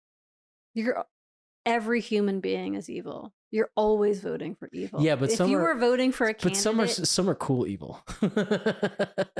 I I mean, I'm kind of a Satanist, but Yeah, no, that's what I'm saying. that is not evil. Yeah, well, but then what is evil? Evil is like You are always voting for bad. I am a socialist in the end. I'm just a pragmatist because I'm not. I am not a revolutionary because people fucking die in revolutions. I don't want to see. People die in imperialism too. Yeah, in mass. I don't know. I don't have an answer. Are you pro-gun? Are you everybody should be armed? No, I think if you're in the middle of the fucking rural world, you should definitely be able to have a shotgun. Why? Because the cops aren't going to fucking protect you, and I also don't believe from what? From someone coming and fucking robbing you. Yeah, it's good that you think that's happening in the rural world more so than here. I think, I mean, I listen to enough true crime to know that happens. Like, that happens in the suburbs. Those are exceptions. That's why they're interesting. That's not an exception. They were like 100 operating fucking serial killers at one time in LA. Yes. Oh, that's not a rural area, though. That's suburban. It's borderline rural. The cops ain't getting to the suburbs that fast either. And those are the suburbs. Anyway, the cops don't protect you. That's not what they're there for. I know. That's why you need fucking guns. Anywhere. That's why. Okay, you are a libertarian. You are okay. I'm not a libertarian. I'm from Florida. I've just lived in scary places. Where I wanted to protect myself from white people. I mean, that's fair. We all want to protect ourselves from white people. We're really scary. I'm a white person. I don't trust us. The scariest group of people you can see is like a group of young white men. You don't. I think that's I'm ready to be canceled for that. Gamergate, come for me. No, a group of young white men. It's fucking terrifying. A group of young men is terrifying. Yeah, it is. Because they got hormones. What's going on here? You're not gonna see like a bunch of 22-year-old. Why don't you got any other friends in this group? No, yeah. They're like sexually frustrated. Like, yeah. A group of any men is terrifying. And in their teens, I think like people are legitimately in the UK are legitimately scared of their fucking teens. I don't know if it's or if it's just a everyone's scared of teens. That's what like half the movies we make in America are about. They're fucking scary, bro. That's when they like their brains misfire. And I mean, they're all just little psychopaths. Well, okay, in terms of guns, like, oh no, what do you think of school shooters as exploitation in fodder for true crime? I don't know. Like everything's exploitation fodder for true crime in the end. I know every time I have a new classroom, my first strategy is like, what will I do when a school shooter comes? How do we barricade ourselves or how do we escape? Because I have friends who have taught during active shooters, not drills, but an active on-campus mass shooter. So it feels like a real thing to me, very real. And I don't know I think that we have to talk about it, but it feels like in the end, a distraction from the reality of gun death and gun crime, which is one-on-one and typically personal and typically in the home, and much like a lot of crime reporting, which is a distraction from the reality of crime, which is not exciting, which is just people who know each other hurt each other. And that's not as exciting a story. Yeah. Because in the end, I think a lot of true crime is a story that is comforting in a way. Because it is the monster who is outside, I am inside, and I am safe. Or I'm a survivor. Yeah. I get to hear the story. I know how to survive. I know the strategy to stay safe. The monster is outside, I am inside. But in reality, the monster is almost always inside. Well, I mean, I would agree with you with that informed policy too. Yeah. Well, I mean, the vast majority, like in personal crime, the vast majority of rapes, of murders, are people the other person knows intimately. Child kidnappings, they're almost always family members. But the things that are reported are the strangers, because in the end, that makes us feel safer. Yeah. Um, I do think that that is very much tied. I think that the gun problem, and I do think it is a fucking problem. I'm not like one of those. I'm not that libertarian. uh, I think. I mean, and I'm socialist and like weird about guns enough that I know how to shoot, and I Yeah. have gone to Well, shooting socialists ranges. aren't anti like the anti-gun is not a leftist movement. It's kind of, you know, if It we're, comes. if we're looking at the 4 quadrants, it's like, you know, it's sort Yeah. of a weird stainy across several bits of the quadrant. Everybody's authoritarian is, I think, my point.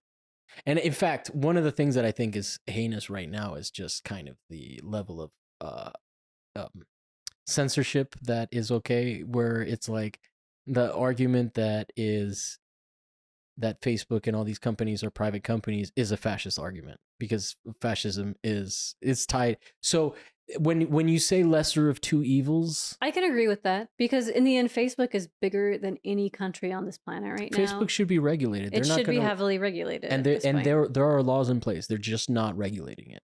And the reason that they're not regulating it is because they want to use it. Because of money. Because they're like, hey, you know what? This can benefit us if we have like these relationships. And it is a very strange thing when you have people on the left, which historically have been anti-censorship in this country, not necessarily globally. Because there are, you know, Cuba is definitely a pro-censorship. China's pro-censorship. Well, it depends on how you in the end define censorship, because now we have these monopolies. Meta is Meta, the company, because it's not Facebook. Yeah, but they're part of this. They're doing it at the behest of the CIA and the FBI. Yeah, I mean, they're acknowledging it. They are essentially a social media monopoly. Yeah, and in the end, I think like a private company should be able to say what is published on their platform. Like if you come into my studio and say something terrible, I should be able to kick you out. So you can't say that here. But you can go anywhere else and say that. But yeah. But Meta is not like that. You can't go anywhere else and say something. Oh, okay. Now I'm back on board. Because it's a monopoly. Yeah. Well, and it's, I mean, that is the benefit of it. That's why they don't regulate it. And they work towards making it a monopoly. They buy up any competitor immediately as soon as they become any kind of. And that's how you would stop them from becoming a monopoly, by stopping the sales, which is what they used to do. And it's funny because we changed the way we define a monopoly. Yeah, well, we changed the way we define everything. We changed the way we define a recession, but it's okay because it's a Democrat and it's less evil. You sound like my dad. Well, that's where I am a libertarian, I guess. I'm not a Democrat. I caucus with whoever is closest. Okay. I'm not going to troll you. But I do think that I actually don't think that this is not helpful. I think that like people like to see people disagree. Look, nowadays, I think that there is a strong, like with all the cancel culture, there is no disagreement in content at all often. I don't think cancel culture is a thing. Well, it is, because like it's just people being subjected to criticism and then not enjoying it. No. When you kick Andrew Tate, which I don't like, when you kick him off of every fucking platform, that is a problem. Why is that a problem? Because, okay, do you think it was bad when the ACLU defended the Nazis doing the rally in Skokie, Illinois? So I think that there is a difference between having access to public facilities that we all pay for and having access to private companies. But that's fascism. How is it fascism? That's private public partnership. That's the government working with private corporations. How did the government work with Google to get Andrew Tate off? Oh, that's okay. That in particular is not an example of that. That is just the next level of it. Like, as someone who's lost their fucking account for Facebook, like this is a problem. This is not a like, or I lost my Instagram account. I had like 750 followers, and like I didn't say anything hateful. I didn't say anything misogynist. They just, because of whatever, when you can erase a complete person that's a huge person like that, what do you think is going to happen to all of his followers? You're marginalizing people. You're making them, you're not erasing a person because they don't have access to Instagram. Yes, you are. You are erasing their access to Instagram. You still exist. We're still talking. Oh my goodness. That is like one of the craziest, like, no, I think that this is a conflation of a digital presence to being an actual person. And I think that there should be heavy regulations around social media and the monopolies that they have. But having your YouTube account revoked is not the same thing as erasing a person. What about when they do it to socialists in Latin American countries? When they can't be on Facebook, and it is not the same thing as erasing a person. It is the same thing. You're erasing someone's access to the public square. The whole that is not the same thing as erasing a person. Erasing your access to this public square is not erasing a person. If they erase the video of George Floyd, it is not erasing a person. If they erase, okay. I am not pro this censorship, but I think that conflating a digital presence with the reality of being a person is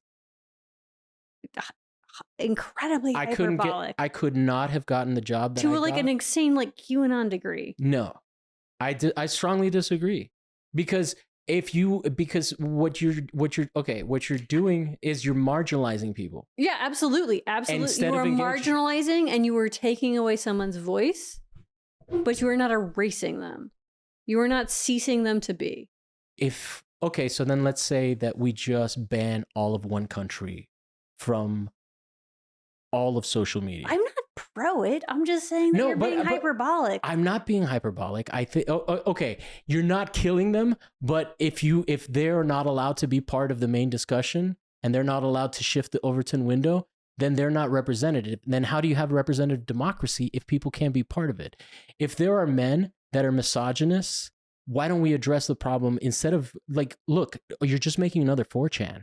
You're just making another incel community. Or another Kiwi Farms. It's not a solution. I'm not saying it's a solution. I'm just saying you're being hyperbolic by saying you're erasing a person. That's all. I felt erased. I definitely. No, and look, like so much of my career is predicated on people having found me through Instagram. I think Track 16 found me through Instagram. My gallery, Conda and Oliveira, found me through Instagram. The gallery I worked with in Australia, Penny Contemporary, found me through Instagram. If I lost my Instagram access, I would feel like I was starting over, probably. But I would not be erased as a person. That's all I'm saying. Well, but I think what happened to Andrew Tate is very different than just losing an Instagram account. I think it's hard to give a shit about Andrew Tate. I'm not championing his opinions or anything like that. I'm saying this is going back to the thing that we talked about earlier, and I'm very comfortable with your discomfort. This is a really interesting conversation because you don't think this is interesting? I didn't even know who Andrew Tate was until 2 weeks ago. Okay, and I have such a hard time giving a shit about him. We could talk about how QAnon was erased and how like that was meaningful. No, but I think Andrew Tate is an interesting example because he's a step beyond. Because he's a loathsome human being. No, because a lot of people think that what's his name? That Alex Jones is a distasteful human being. And you don't think Alex Jones is a loathsome human being? He is a loathsome human being. Yes, but he got prosecuted through the civil system and he owes $45 million. Not everyone has the facility to prosecute someone with that voice who hurt them. You think that they were wealthy? No, I think that they had a famous case, and so someone the law firm that took on the Alex Jones case did it pro bono. Knowledge Fight, you would enjoy Knowledge Fight. It's a podcast that covers Alex Jones. I want to finish what you're saying. So most of my knowledge of this is from Knowledge Fight. The law firm that took on that case did it pro bono, and because it was a case that they already knew about. Not everybody has a case that anyone gives a shit about, and you have to pay for it. I was part of a class action lawsuit because all of the workers at this Denny's were sexually harassed and defrauded. And we got nothing from it. And we tried really hard to get any kind of attention, but it was just like a bunch of waiters at Denny's. No one gave a shit. And so instead, the Denny's declared bankruptcy. There was extreme sexual harassment. And we were blacklisted. Like, I couldn't get a job for 2 years because of it. Just having this trust in the legal system in America, I think, is incredibly optimistic and naive. So then we trust the private sector. No, we don't trust anyone. So then we shouldn't rely on the private sector to censor people. No, we have to selectively be upset about things and try to make changes. What about But no one is trustworthy. There's no good system. That's all. But then why do we trust anyone to censor? We don't. But you're saying that it's okay to censor Alex Jones. I am saying because you don't trust the legal system in other cases. Yeah, I am saying in this case, yeah, fine. I am not upset about Alex Jones. I'm not upset about Andrew Tate. I'm going to be upset about the next thing. What's the next thing? I don't know yet. Well, Julian Assange is still happening. Fine. There have been artist activists here in Los Angeles that I knew that I have lobbied. I'm not a lobbyist. Like written to the powers that be about and tried to make a fuss about. But I'm not the ACLU. I'm not going to pretend that I have. The ACLU is in the ACLU. That's my point. I'm not going to pretend to have an objective viewpoint. Andrew Tate, I don't give a shit. No, Alex Jones, I am not arguing for Andrew Tate or for Alex Jones. I am not a free speech absolutist in the I'm end. not even saying free speech absolutism. Even though I am, I'm not even arguing I believe it as a concept, but in the end, in terms of my own political activism, I don't care. I am not. Someone else in power can try to make that happen. That is not me. And can I get something in? Maybe. Okay. I just want to say that I am arguing against fascism. What I think. No, hold on. Let me finish. What I think. You saw the hand go up. Yeah. No, it's fine. What I think is really troubling is that right now the censorship is coming from a partnership between the government. What's his name? There was a clip that just came out of what's his face, Zuckerberg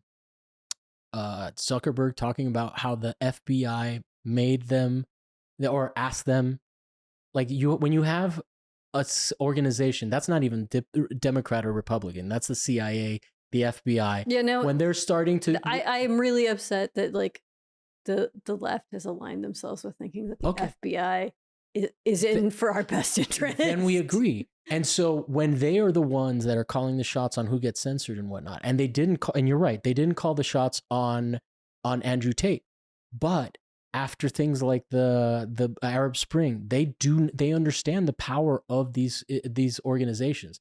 My concern is not even a lesser of two evil. I don't want anyone to have that power. Oh, I totally agree. I think in the end we can both agree the problem is capitalism. Yeah, and so just me, like these massive corporations being able to accrue an insane amount of power. And therein lies the challenge, because to preserve and fight against that kind of shit, you got to defend people like Alex Jones and Andrew Tate. No, you don't. You don't have to defend their opinions, but the deplatforming. I don't think you understand.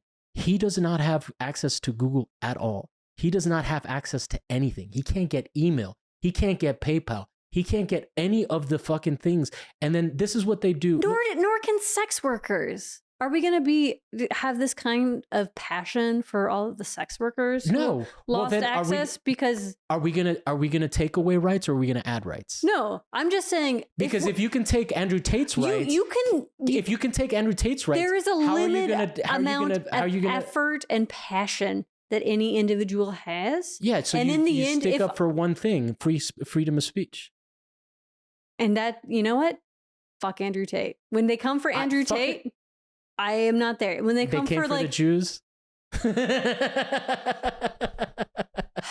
you can roll your eyes. These are rights that are being taken away from people.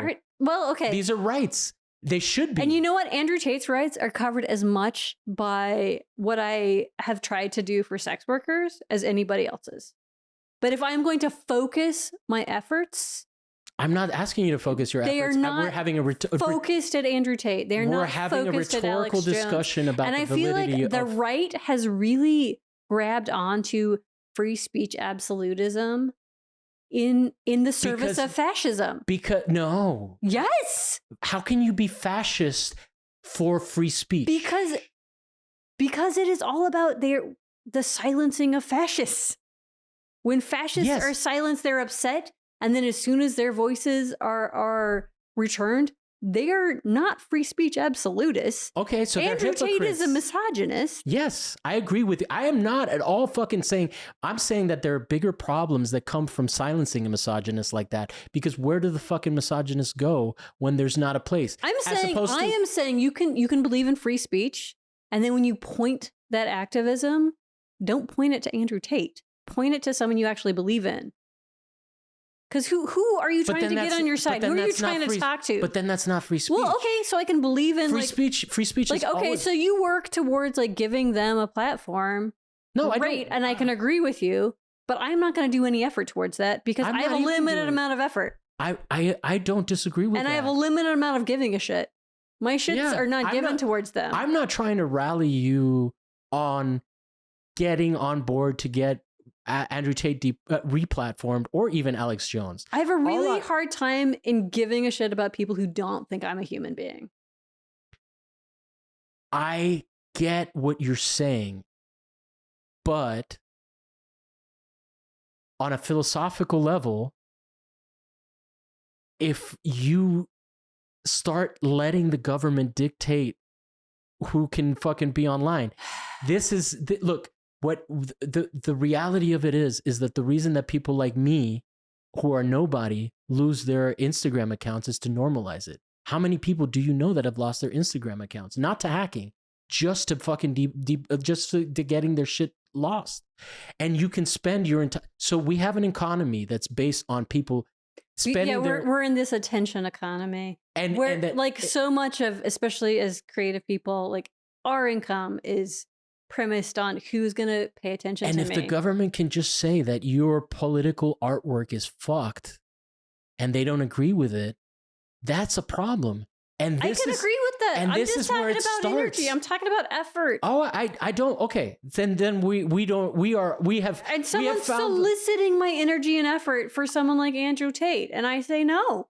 But I'm not soliciting your energy for Andrew We are Tate. in this conversation. No, I'm to give him soliciting. any kind of oxygen in the room. But I am more interested in the idea of, is it okay for someone to lose all of that shit? And yes, now that we've gotten past the hyperbolic argument, it is an erasure. And in fact, it's a problem with Andrew Tate because he's not the one that shares his shit. He's not on social media. He has his school and people and his acolytes share his stuff. Yeah, he has So- all those cultists who are like all his 16-year-old boys are sharing that anyway. So what? And so is what- Alex Jones. So now any kid that is like hypnotized by him is going to lose their platform Good. forever. Is that good? I just Forever. I have a hard time giving a shit about that. I'm sorry. I understand. I don't pretend to be politically perfect, but I'm not. some horrible little. That's why people race- think I'm a libertarian, because I'm not politically perfect. I'm trying to get to. I'm enjoying this. I hope you are too. I'm sorry. I am enjoying it, but I have a hard time like remaining cognizant of the fact that this is a public conversation. You're not going to get canceled for hating Andrew Tate. No. Maybe I'll get gamergated or something. We'll see. Oh, I will fuck my audience. Wouldn't it be exciting though to suddenly have someone be popular enough? Yeah. No, I think that's one of the problems with the attention economy is that we reward kind of any kind of attention in the end. And you could say something salacious and get a lot of attention. Yeah. And then you can like rally your opposing troops at the same time. I don't think I have enough controversial opinions in the end. No, I don't think your opinions are at all controversial. I think mine are a little bit outside of the norm, but they used to be mainstream leftist views, like, because I believe in complete bodily autonomy. You have that abortion up until the last fucking minute if you want. No one should have any control of your body. I think that's my maybe most controversial opinion. Okay. Come for me. Yeah. No one should be able to sap your nutrients if you don't want them to. How are you on COVID mandates? I don't think there are COVID mandates. I think no, not anymore, but there were plenty of people getting fired. In America, a private business says if you... Wow, you're like a really fascist socialist. Okay.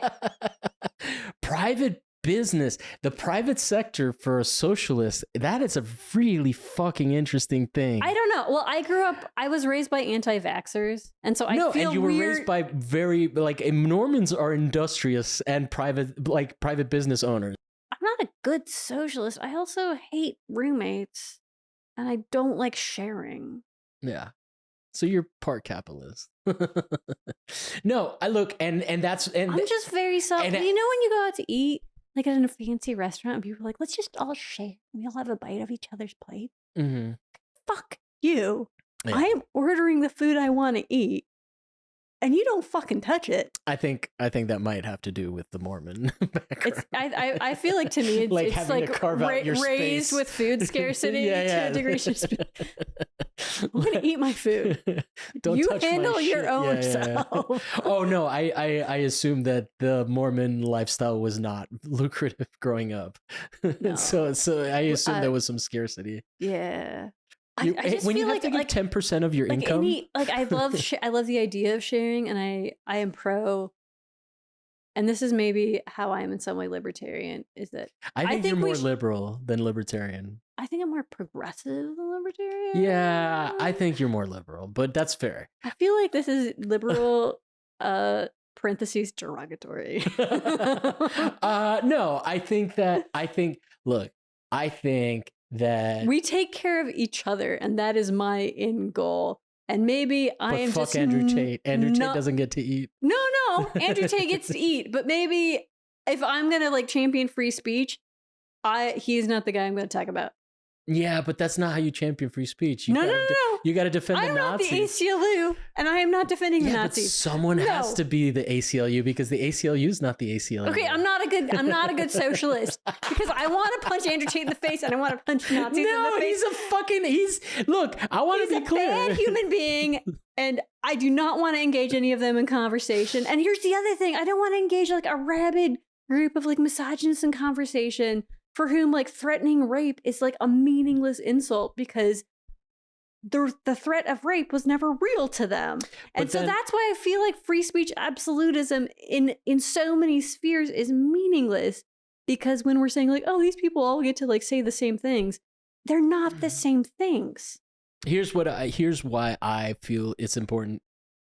Free speech absolutism is important.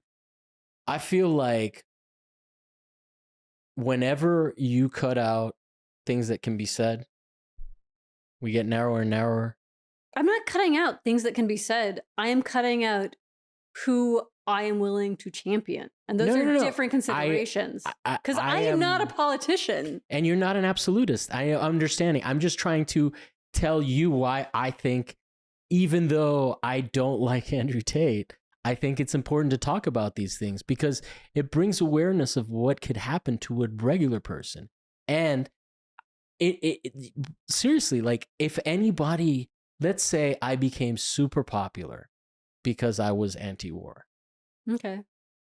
And the military industrial complex, the same people that are responsible for the NRA and for the proliferation of weapons in this country, and for the fact that we have to worry about active school shootings, all of that shit is tied, right? Like the way that this is why I'm so, I'm an anti-imperialism absolutist, and that is problematic, because I was talking to my friend Justin Michel, who his episode is going to be called Underdog Imperialism, which is to say that there is almost an undeniable force that someone's going to be imperialist. Now, over here in this country, like people like trigger warning, people like Joe Rogan, who tend to. You are a neoliberal. What? Because I'm not a fan of this fucking caveman? This fucking transphobe? Well, no, he's not a transphobe. He's not a transphobe. Wait, do you think that like I think misgendering trans women is being a transphobe. Wait, who did he misgender? Like, just generally, he calls trans women I routinely. I think that I'm not gonna. Oh my god, I don't want to talk about Joe Rogan. This is a hard line. He does not deserve any oxygen from my lungs. Yeah, but he gets so much oxygen for like he is literally the biggest thing in the world, right? Yeah, no, none from me. None from me. That's fair, but that's still the world that you live in. That's still the reality of the world that you live in. Okay, so I've been a vegetarian since I was 7 I told you I was a little bit of a troll. I apologize. I've been a vegetarian since I was 7-year-old, and I've been a vegan since I was 20. So the majority of my life, I've been doing a thing in which anytime I eat in public, people give me shit. Really? Because I believe that you live what you think should happen in the world. Mm-hmm. I'm with that. And I don't think we should fucking talk about Joe Rogan.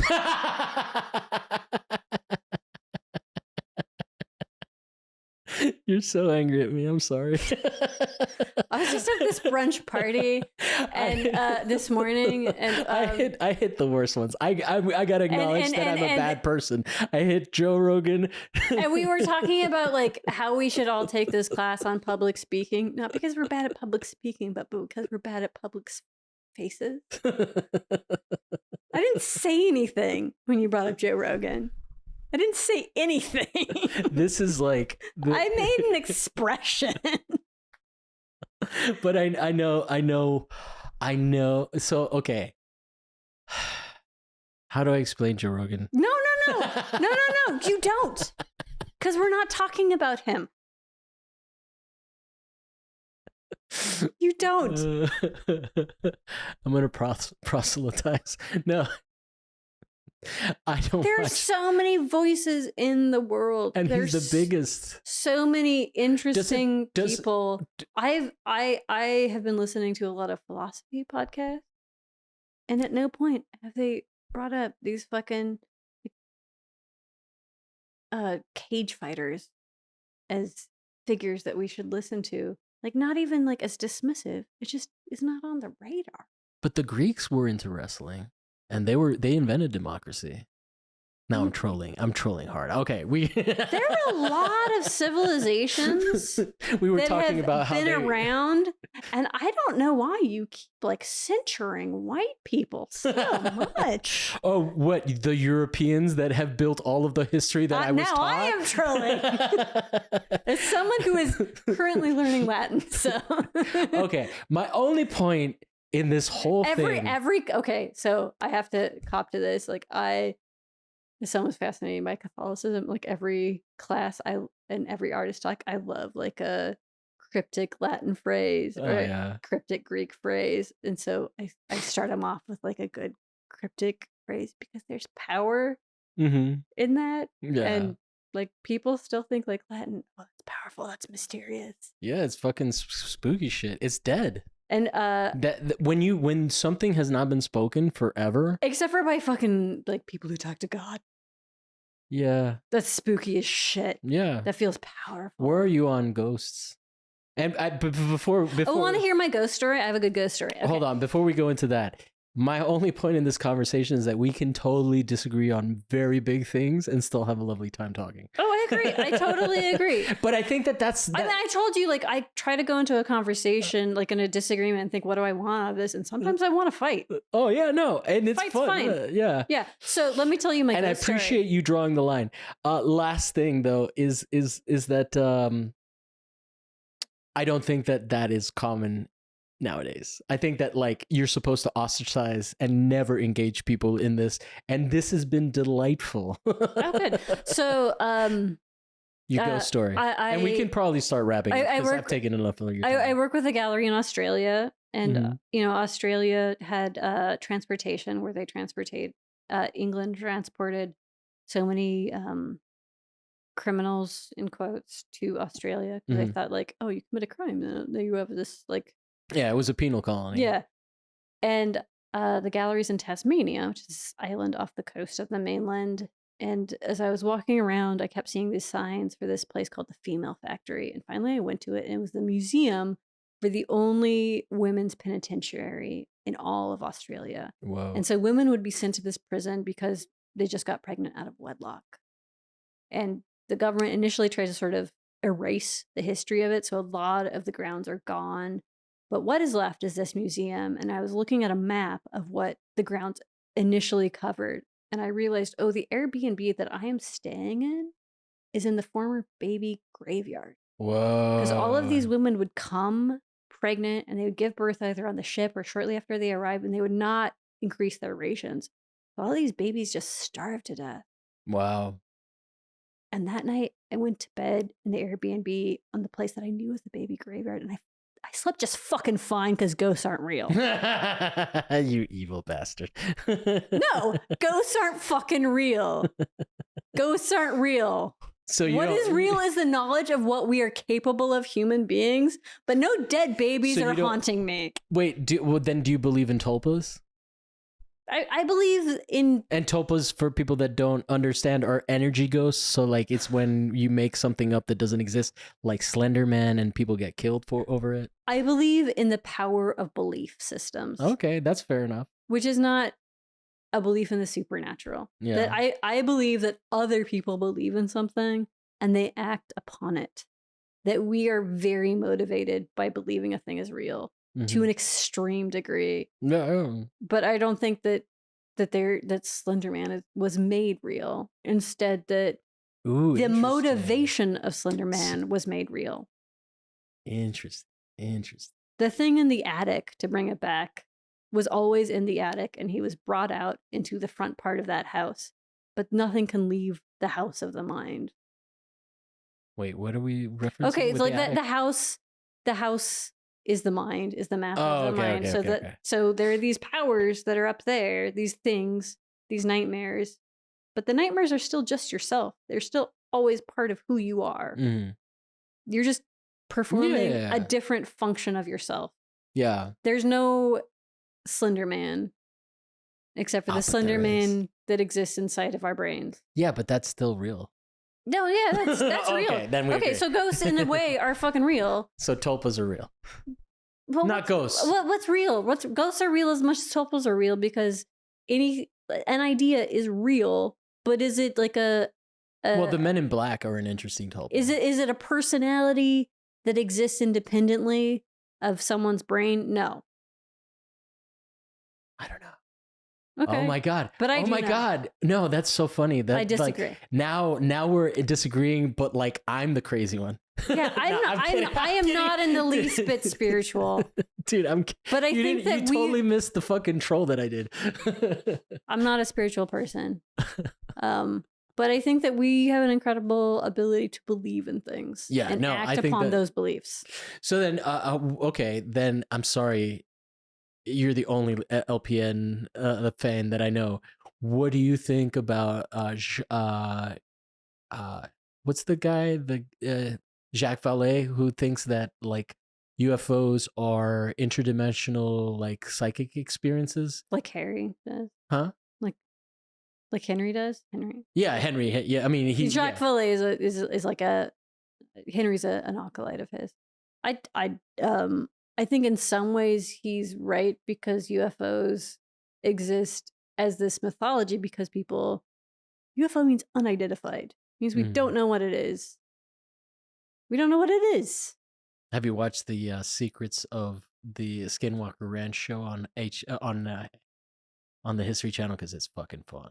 No, because those things just enrage me. Because it always just ends up being ghosts. like we can't understand it because maybe white people didn't make it. Must be alien. Oh, I don't think that's what they're doing. I think Skinwalker Ranch. It's actually really interesting because I know about it. I mean, I'm from Utah. yeah, I mean, I have a deep fear of skinwalkers. yeah, They're It's- fucking. But I don't think they're real at the same time. I just feel weird about it. Like, I have this like practice of never throwing away parts of my own body in anywhere someone can find it, because that's how skinwalkers find you. Oh my goodness! So you Because I was. how do you deal with getting a haircut? Oh, I've seen. I you cut your my own hair. I cut my own hair exclusively. I was and then you raised burn it? with a belief that skinwalkers are real. I actually put them in my garden, Oh, okay. but I know that they're not real. But I also can't escape this kind of like fear around it. I at don't the same fuck with time. Santeria. But like, this is in some way like a therapy, because you should never talk about skinwalkers, because to name is to invite. Oh my goodness. Well, I talk about skinwalkers a lot, so Yeah. come at me, motherfuckers. No, I'm never going to Utah now.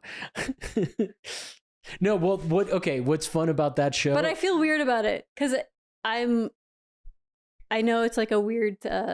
Like, so you're not spiritual, but yeah, I mean, that is part of the human experience, right? like being a little kid and being warned, like, oh, don't yeah. like, don't cut your El nails here. Cucuyo, yeah. They're coming. Like, hold on to any, because I used to have really long hair. How far from you were you? You used to have really long hair, sorry. Yeah. Or just like, you don't shed your hair because they could find a hair. Wow, that's fucking terrifying. Your parents were cool. No. That's cool. No, I'm kidding. I am like ironic sometimes. It's not real. Like, I don't believe in it, but at the same time, it's kind of No. hard. Like, a lot of people don't really believe in ghosts, but you still have like this fear that's out there. Yeah, and I have no fear of ghosts. Like, horror movies that get supernatural, I don't think are scary at all. Mm. But it's kind of skinwalkers, like, but you gotta be careful though. It's okay to be careful. So in that show, they start shooting rockets in the Skinwalker Ranch, and they literally see a fucking UFO, and then they keep seeing that shit pop up.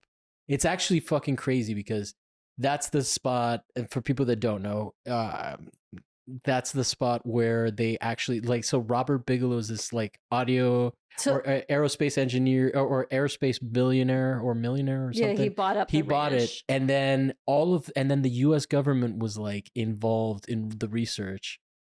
So, it's like one of the fucking craziest places. Anyway, a friend of mine and I went on a road trip around Utah because we were making a zine about haunted places, because we wanted to find them. And so we would go to like Denny's and like all night diners in these little towns and just talk to people.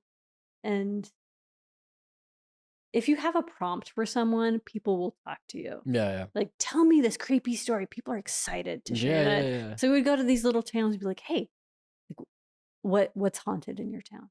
What's a weird haunted thing? Or what stories have you told? And then we would go to that place. I really want to do this. And you know what? You want to know what we saw? Nothing.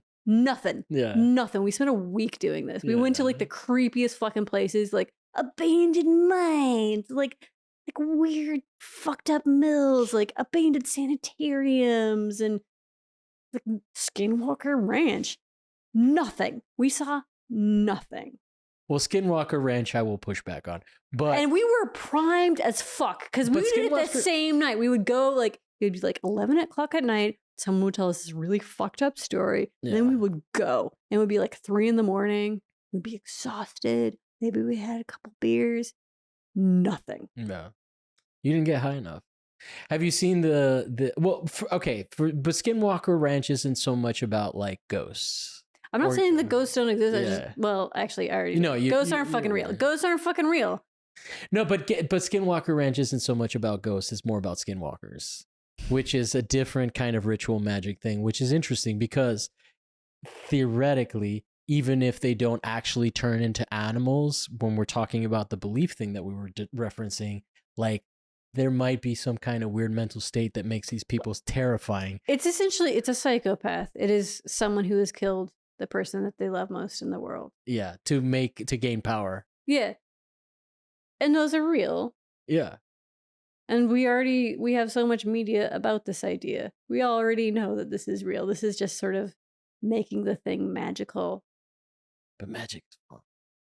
I do think magic is real, and but in the sense of like the Aleister Crowley and like trick yourself into sort of like, you know, like if you the guy who I know who Aleister Crowley is. no, the guy I'm saying the guy who he made insane. Oh yeah, as a his bottom. lover. Yeah.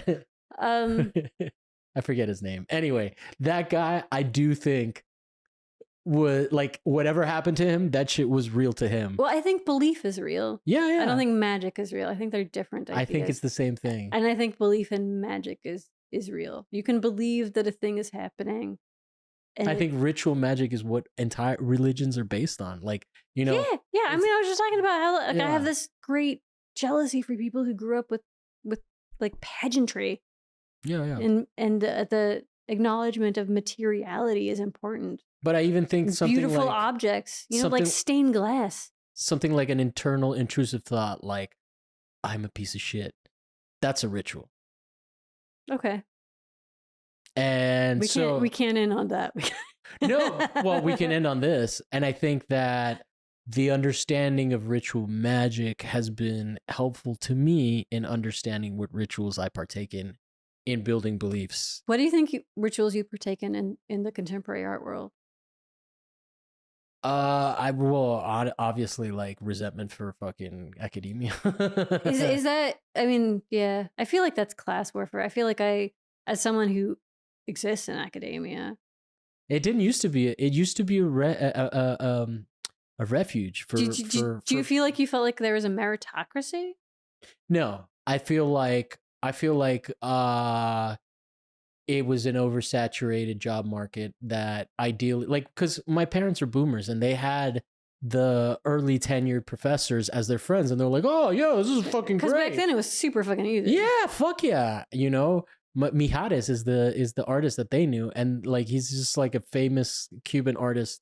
I think he lives in somewhere in Costa Rica now, or he did growing up. We had his paintings all over the house, and they were like, yeah, you just get your degree and then you have 3 months off, and like they've been like and like now I'm completely not in that realm, and it's like it's a really interesting thing. But yeah, I feel like tenure is like, if I want to get tenure in Los Angeles, it is completely inaccessible to me. I don't think who would get tenure in LA. I don't know anybody unless you're incredibly famous. Yeah, I don't think. I mean, I think that's what I think that the reason that I didn't go for my MFA was because I didn't want to teach, and that was the only reason to get one. You know, I didn't want to teach. That's not why I got one. I just fell into teaching. It just happened to me. Well, I think you probably got into it before you, because I was really actively looking for it. And my problem is that I only got into, I don't think I applied to CSU Long Beach. I got into Cal Arts, and that was the only program. And I was like, I'm not going to pay all this fucking money to learn. It's a better program. Huh? It's a good program. Yeah, but they just wanted me to like teach me how to think. I think here's one of the things that I think is interesting about academia and how we're transitioning out of it. And comes up on the show a lot, so I'm sorry for repeating it. But I think that there is a very specific thinking about art and conceptual art and all of these things, and a lot of it comes from people that were sheltered from tenure and didn't actually have like real world jobs, right? I think that is very true of tenure, just generally. Yeah. And so I think that when I went, and yeah, it's all fun and well if you're not paying $160,000 to get an education in how to think critically and like be conceptual and not actually make work that you fucking sell. But I don't think that there's a benefit in like being deconstructed and reconstructed by, like, I think that like the whole model of like, we're going to tear you down and build you back up is patriarchal. And I have a huge problem with that. I think that is the premise of a lot of MFA programs, but I don't think that's the reality. I think I've had that be my experience with my BFA. Oh. And I think that a lot of that comes from resentment, right? Like for maybe there were teachers that wanted to teach, like not specifically in LA, but use it for example. Where did you get your bachelor's? Miami, Florida International University. So it was not a huge school, and there was a lot of people. And then I felt like my faculty thought of me as competition, like coming up competition. And so when you're being taught by people that are a little bit intimidated with by you, and you make similar kind of work, but maybe yours is a little bit fresher or Mm. different or more relevant to what's happening now. You know, not that I was a fucking great artist, just that there's overlap. Well, I think the other issue is that a lot of faculty they're faculty, they're not exhibiting artists. Mm-hmm. And so they don't really have a lot as much real world experience beyond. Well, I hate saying real world because you're alive. The world is as much real as Academia anything is else. not real world, though. It's real world. I mean, when I was in academia, I was working full time. When I was a student, I was working full time as much as I am now. Yeah, I mean, but that's not It like is a different environment, but it is real. but it's sheltered from capitalism or to some degree. It's sheltered from profit motives. Sheltered in a different way. You don't have to have a high productivity. You have to make sure that your students. Okay. You get what I'm saying? Yeah, I'm just saying that a lot of faculty like they make their money as faculty. They don't make their money as artists. Oh yeah, no. And so that's they not, yeah. they don't have experience working within the gallery system. Oh yeah.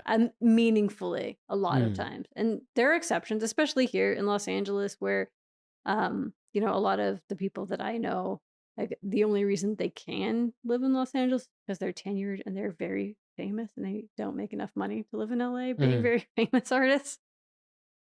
And that's the issue, is that like this resentment that like the path is not to go be a gallery artist for them. The path was to finish, like become a professor and exhibit at the same time.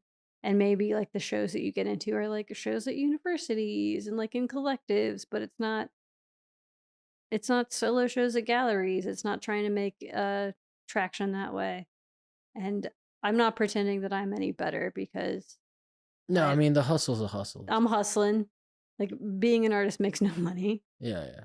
But I can recognize that like no one really knows what we're doing. But you have representation, right? Yeah, I have multiple representation. And that didn't solve all your life problems? It sure did not solve problems for me. What a disappointment, guys. I'm sorry. I sure thought like, well, for me, what I wanted out of representation and what I expected was not like making a lot of money. What I wanted was, I want a good space showing with someone who like understands my work and seeks to understand and support it, and with a coterie of other artists who I respect.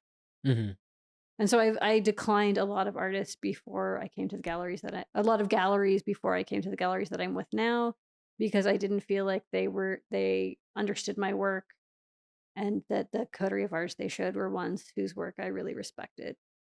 Do you think, I mean, but I didn't expect to make a lot of sales, because I understand my work is not intended to make people feel good about themselves.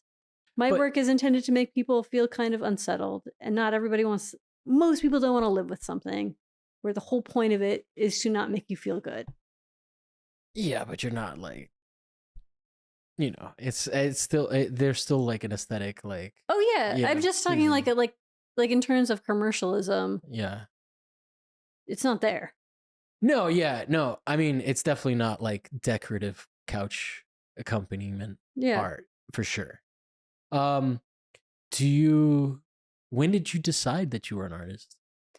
When I was 17.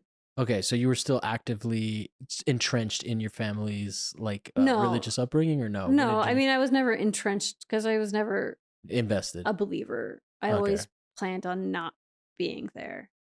How quickly did you move out? When I was 17. Okay, so that's when you decided you were an artist? It was about the same time. Like I had planned on being a scientist. And then I saw Central Meridian by Michael C. McMillan, and I kind of planned on being a scientific illustrator. I was always interested in the arts. And Central Meridian is this, it's in the Permanent at LACMA, and it's like this garage where you walk in and it's immersive.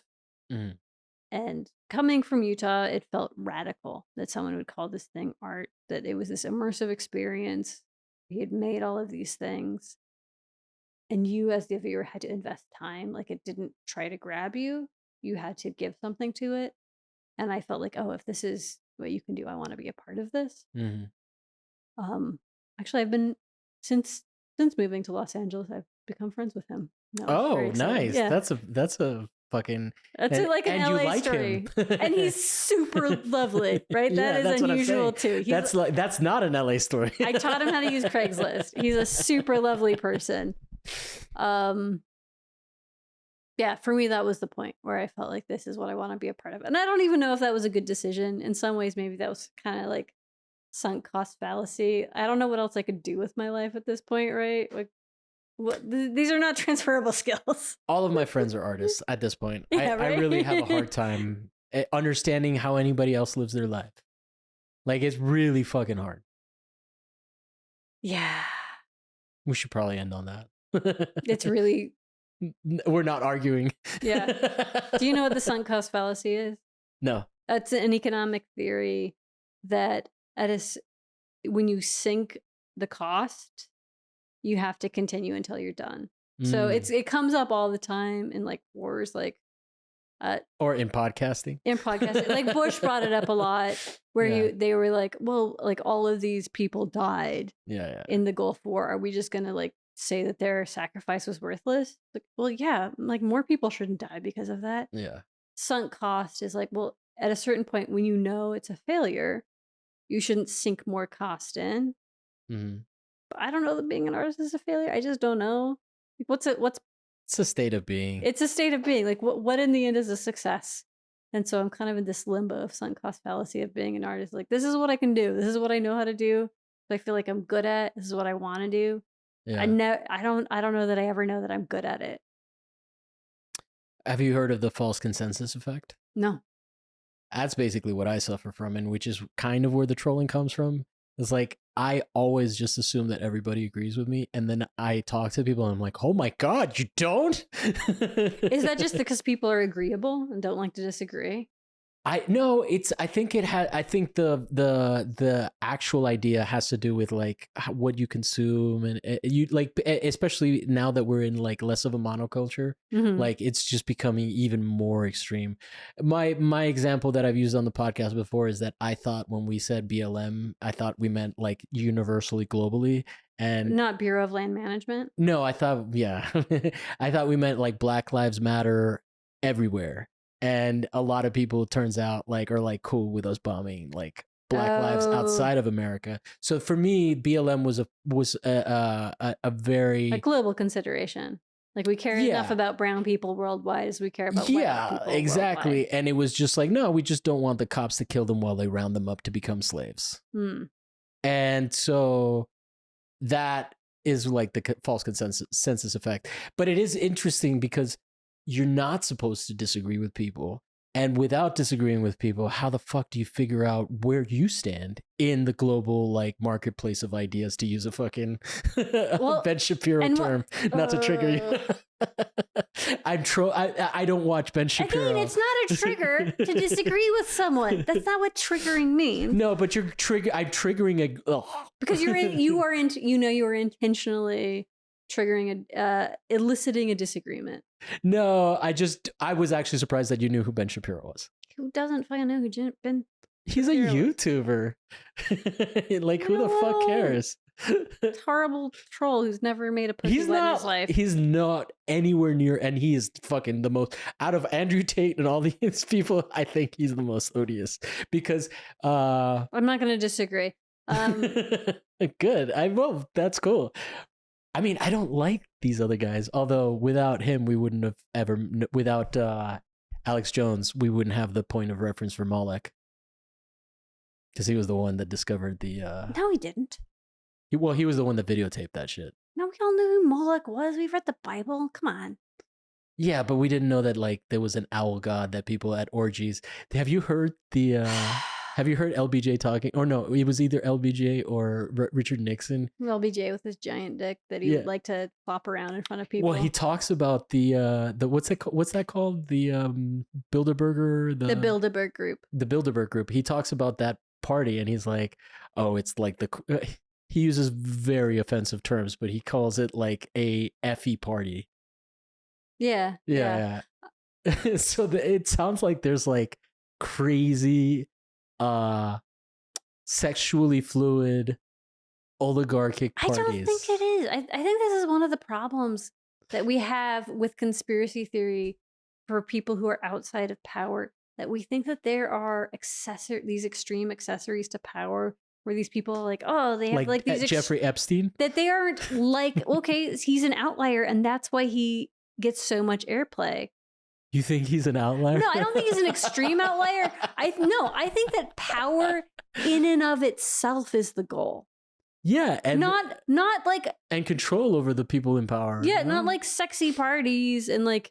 Yeah, no, I mean, yeah. But power in and of itself is the goal, and thinking that it's like these other salacious things is a problem. No, I think understanding that. I think that salacious Epstein things is exciting because, like, oh, his goal wasn't just power; it was having sex with little girls, and that's. Wait, you don't think he's like trafficking for the elites, like Prince Andrew?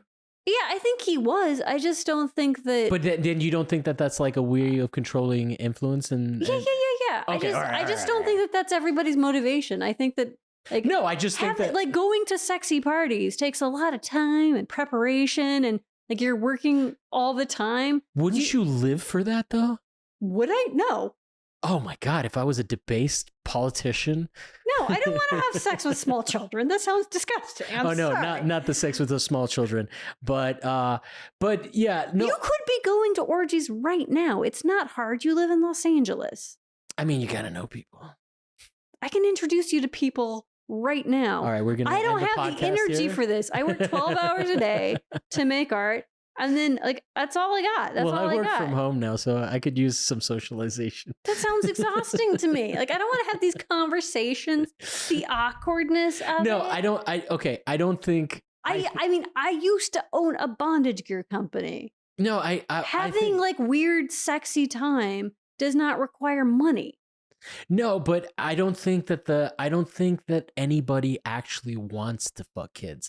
I think that the reason that they fuck kids is to get, like, it's sort of like, did you remember did you watch the movie Training Day? Let's not talk about fucking kids on this podcast.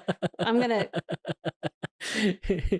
Okay, the reason Jeffrey Epstein's island exists, you don't think that it's for influence? You don't think that it's weird? I don't know. I think it's weird and I think it's strange and I don't. You think it's completely separate from influence? No. I think it's like the fascination with the serial killer and the belief that this person is so separate from from human beings that I am familiar with. No, I don't think. That as soon as you become a billionaire that you were a different kind of person, and I don't think that is the case. Oh, I definitely think that that you are just like this. You are a person, but a caricature of them because you don't have to work for anything anymore. And yeah, okay. If you were interested in fucking children, you're gonna fuck children, but also most of us aren't. Most people aren't. I don't think that. Okay, so I don't. Most people don't have that extreme libido, and they just do stuff. I don't think, and they just want to stay home and be tired. What if you are a young president? Who is no. I don't want to speculate about who has sex with children. No, I'm just saying a scenario in which someone has sex with someone and then it's revealed to them that they had sex with somebody that was underage, because that seems like kind of the age range of the Epstein Island people. Yes, absolutely. They weren't like all out children, but then it's like, hey, now we got something over you. You're gonna want to fucking fuck. Oh my God. You're gonna want to give me power of attorney, Lex Wesner. I don't think for a second that Lex Wesner was tricked into having sex with prepubescent girls. Oh, okay. Well then, He's a bad example. What, the guy who had a fucking lingerie company where the women have said that they were encouraged to have sex when they were underage? Yeah. There's no trick. Did you see that? Did you see that video of that woman? Like, dude, there's some fucked up shit coming out of that. Anyway, we could probably end on pedophilia. Let's not. Oh my god. Jesus Christ. I don't know. I can sniff these things out, but I knew that we were going to have a blast together. Let's not end on pedophilia. No, I think it's safe. I think we're going to get like a million comments that are like, it's not pedophilia, it's ebebophilia, actually, because they are post-pubescent. Oh, no. Well, now they're on TikTok. No. They're called... I'd rather go back to fucking Ben Shapiro. Let's talk about how he is unfamiliar with wet pussies before we end on this. Wait, what? I remember how he's upset about WAP, and he was like, this is so weird that women are talking about having a wet pussy. I've never heard of this before. But isn't it possible? No! I know where you're going. That an idiot like him can make art? that everyone can make art. Making a thing doesn't mean it's good. No, it can be good without the intention. How do you feel about AI art? Oh, let's not go into that. I'd rather. This is the hard line. No, it's you want to end on pedophilia, but we can't talk about Deep Dream and Mini Dolly. All right. I will say this. I cannot fucking handle. Okay, this is not AI, but this is like where AI is supposed to go to, which is the singularity. I cannot imagine anything more horrifying than spending the rest of my life trapped in capitalism, which is the only outcome of the singularity. You're going to be living in a fucking computer, making microtransactions. Like, there is just, I would rather go to hell than fucking continue this existence in a computer run by Silicon Valley. The internet didn't have to be this way. There were these systems that were put into place that were kind of rejected, where you could do these microtransactions where someone would have a good website and you'd be like, oh, I'll give you like a fraction of a cent to pay to access this website. And it was rejected in exchange for ads. Yeah. And that is why we are just deluged with fucking ads. I fucking hate AI art.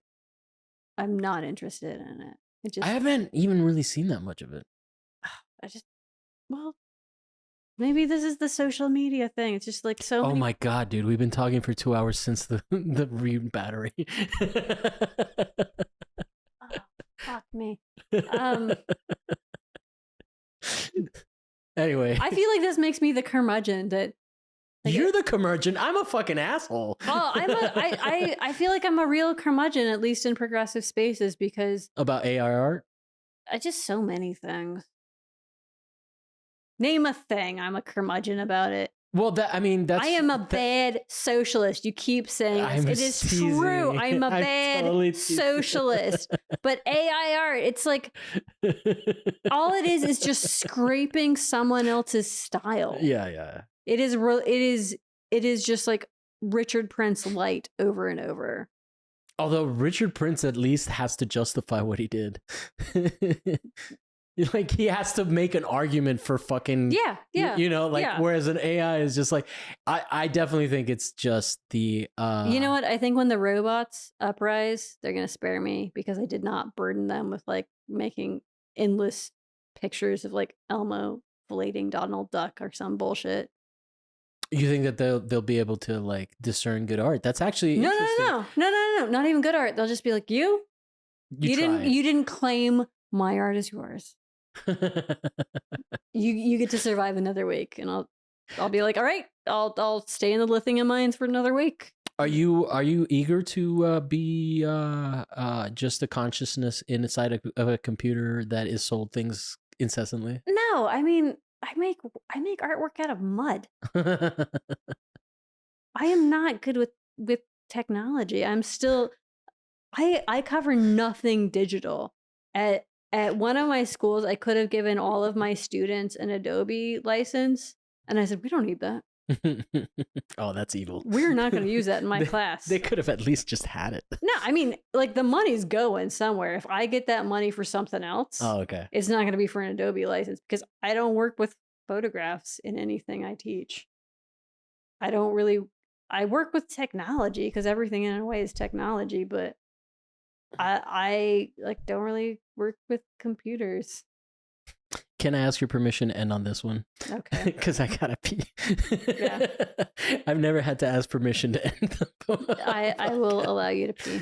All right. What can we promote for you? You are all over the place. Can we? When will this come out? I don't know, but probably. So I have a solo show opening in Japan at Konda and Oliveira Gallery called Shizukana Tomodachi, which is Japanese for quiet friend, and that runs until October 8th, 2022.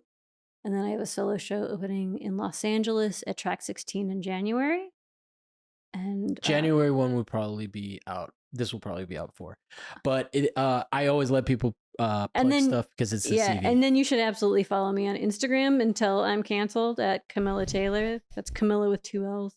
What was your cancel? Oh, God, I got to pee so bad. I'm sure I don't know. Something. Probably. And then anywhere else, I'm always Camilla Taylor. And I'm Javier Proenza. Thank you. I'm so embarrassed to be ending the show with having to pee. But you and your tiny bladder. Yeah, after 2 hours. But yeah, we'll be back again next week with another artist and another topic.